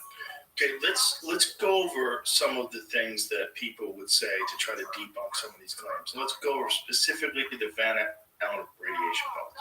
So what is the explanation, the official explanation as to how the astronauts were able to get through the Van Allen radiation belt safely? Because I know that people have disputed this, and it is something that people talk about all the time because it's the number one thing. Well, they're contradicting themselves because we just showed Kelly Smith, who said the field of radiation is dangerous, that we need to develop shielding before we send people through this region of space. So the shielding to send people through it so they don't die has not been invented as of 2014. So no, he said people. No. We must develop this technology before we send people. I know. through I was agreeing with that, but so the instruments don't break, so that the ship doesn't. Well, that too. Which will then harm the people. Right, but that was what we were talking about earlier. But we were talking about the instrumentation. Regardless, he says the technology to do that has not been invented yet. No, we found that out that in the full quote he said that they had it. No, he says we must first solve these challenges before we send people through this region of space. So the challenges have not been solved as of 2014. Right, So but how could they have been solved in 1969? Well, the idea is that they did solve them, and then that technology was lost, and they have to recreate it, and they haven't done that yet. Really, they invented the automobile and threw it in the ocean, and now they're having to reinvent the automobile. I'm just like I said, I'm just devil's advocate. Yeah, but the point is that doesn't make any sense. It doesn't make a lot of sense. No. No, it doesn't make a lot of sense that they So destroyed the you said you were information. going to share your opinion about what you think about it. What do you think? Well, there's no way I know, right? We're all speculating. There's no way I know. But all this shit looks very suspicious. Like, mostly suspicious. Like, not a lot of it makes sense. Just logically, if you look at the timeline between 1969 and 2024 and the amount of progress that has taken place in actual outside of Earth's orbit space travel, it's non-existent by human beings. Another question is, did they ever manage to get anything alive through the Van Allen radiation belts and have it come back to Earth before they tried it out with people? Did they do it with a monkey? Did they do it with a chicken? Did they send anything into space and have it come back alive? Not officially. They may have done it unofficially and not reported it, just because the outcome was not good. Right. When they did Operation Starfish Prime and they blew that thing up, didn't it make the Van Allen radiation belts worse in that spot? That's what I heard, that it added to the radiation there. Here it says, some people believe that the Apollo moon missions were a hoax because astronauts would have been instantly killed in the radiation belts. According to the U.S. Occupational Safety and Health Agency, OSHA, a lethal radiation dosage is 300 rads in 1 hour. What is your answer to the moon landing hoax believers? Okay, total dosage for the trip is only 16 rad in 68.1 minutes, because 68.1 minutes is equal to 1.13 hours. His is equal to a dosage of 16 rad in 1.13 hours equals 14 rad in 1 hour, which is below the 300 rads in 1 hour that is considered to be lethal. Also, this radiation exposure would be for an astronaut outside the spacecraft during the transit through the belts. The radiation shielding inside the spacecraft cuts down the 14 rads per hour exposure so that it's completely harmless. Well, I have a clip at Sabrel.com where they talk about it's a show from the 1950s where they set up probes with Geiger counters, and they say it's 100 times the lethal dose. It broke the Geiger counter because it vibrated so much. So where are they again, these numbers of the amount of radiation in the Van Allen radiation belts are from the people who faked the moon landing. Mm-hmm. So what kind of proof is that? So this is their saying that the total dosage for the trip was only 16 rad. That's correct. Okay. How do we know that? Because the people who faked the moon landing said so. What is the source of this? NASA. What I'll find another source if you'd like of what the Yeah. Van Allen radiation. Yeah, but Let's do that. Let's find out a source. That's like, how would you? Yeah, that's a good question. There's no one else. Why don't you Google how lethal are the Van Allen radiation belts? There's a clip. There's a clip from my book. Try another one. I'm just saying, I don't know what I'm supposed to be looking for. Yeah, Deadly Van Allen belts. NASA is the one that's been there, really, right? There's a clip from my book at Sabrel.com that has a scientist showing the radiation levels and talking about how it's a barrier between deep space travel. Now, So, what is causing that radiation? well, this magnetic field of the Earth causes this magnetic area which collects over however old the Earth is, all those years, radiation that goes nowhere. So it keeps getting bigger and bigger and bigger. It also shields us from cosmic and solar and galactic radiation and from people not getting cancer. So you have to have it to have life on Earth, but paradoxically it also prevents you from leaving the Earth. So it says the numbers along the horizontal axis give the distance from Earth in multiples of the Earth's radius. The inner Van Allen belt is located at about 1.6 RE. The outer Van Allen belt is located at about 4.0. The distance of 2.2, there's a gap region between these belts. Satellites such as the Global Positioning System orbit in this gap region where the radiation effects are minimal. So there's a gap in between the two belts, and says the International Space Station and Space Shuttle on this scale orbit very near the edge of the blue Earth disk in the figure, so are well below the Van Allen radiation belts. So most of the space stations, space shuttle travel, all that stuff is in that area. Well, it's below. They're at 250 miles. The radiation begins at 1,000 miles. Right. I think in 1996, the space shuttle went up to 365 miles, one of its highest altitudes. CNN reported this word for word. The radiation belt surrounding the Earth is more dangerous than previously believed. So how is it that astronauts 600 miles away from it know more about it than astronauts that allegedly went through it to the moon and back? You see that? That's not possible. We have article after article that says that the radiation belts are an obstacle to going to the moon. We have George Bush Jr. saying we're going to return to the moon in 10 years. Of course, he said that 20 years ago. And he says, but first, we need to learn how to protect the astronauts from radiation. Why not do it the way that worked so well on the Apollo missions? So what kind of protection how thick was the aluminum shielding? 1/8 of an inch. 1/8 of an inch. And was there anything, a coating on the inside of it that protected them further? No, just 1/8 of an inch of aluminum. And how much of protection would 1/8 of inch of aluminum provide? Well, half as much as a dental X-ray, lead vest, or less than that. But they would experience much more radiation than that. That's right. Now, if this is saying that it's well below the lethal threshold, is there anything that disputes that? Is there anything that you can point to that shows that the Van Allen radiation belts are significantly more powerful than what they're saying? Like this article that you said was from CNN from the 365-mile trip. Let's find that. That's in the film. Belts. That's in the film. A funny thing happened on the way to the moon. Right, I've read that. Just look for that part in the film that shows the animation of the Van Allen radiation belt, and then those book clips that I said my book is interactive. One of those clips has 2 or 3 links underneath it, including documentation from I think it's called Scientific American, from a 1958 publication that says that the radiation is 100 times a lethal dose. We have an article to that linked in one of the video clips description. 100 times a lethal dose. It says so. Talks about the rad, the lethal dose and so forth, and how much is in the Van Allen radiation belt based on probes they sent up in the late 50s in which the Geiger counters broke because they vibrated so much. They said it was 100 times a lethal dose back when von Braun said you would need 3 rockets weighing 30,000% more than the Saturn V rocket. But all that stuff was buried, and now they're rewriting history to falsify the moon landings. So one of the problems is that if they did fake it, in order to redo it,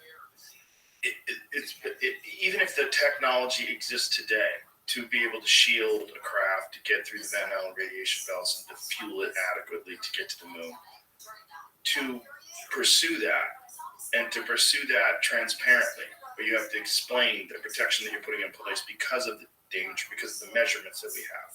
Because we did send the Orion up there, we did send different probes up there to figure out how much radiation is. That would throw into question whether or not the original Apollo missions were true. So if it was, even if we are capable of doing it today, if those were fake, it would stop us from doing it today somewhat. Is that fair to say? Yeah. Mm-hmm. Yeah. And it's one of those things like I talked about with UFOs. It's like Lucy with Charlie Brown and the football. Like you always think you're going to get that football, but nope, they pull it away from you. It's like this, if they do want to actually go to the moon and go to Mars, and if we have the technology, they're going to have to publicly express what precautions that they're going through in order to shield people from the radiation if they're being accurate and honest about it. Well, yeah, Kelly Smith made an attempt to do that. I don't know if it's intentional or unintentional, but he said the technology necessary to protect astronauts from the radiation to the moon has not been invented yet. So if it's not been invented yet as of 2014, and it's not been invented yet as of today, it certainly wasn't around in 1969, and this explains that footage of why they're faking being halfway to the moon, because they can't even go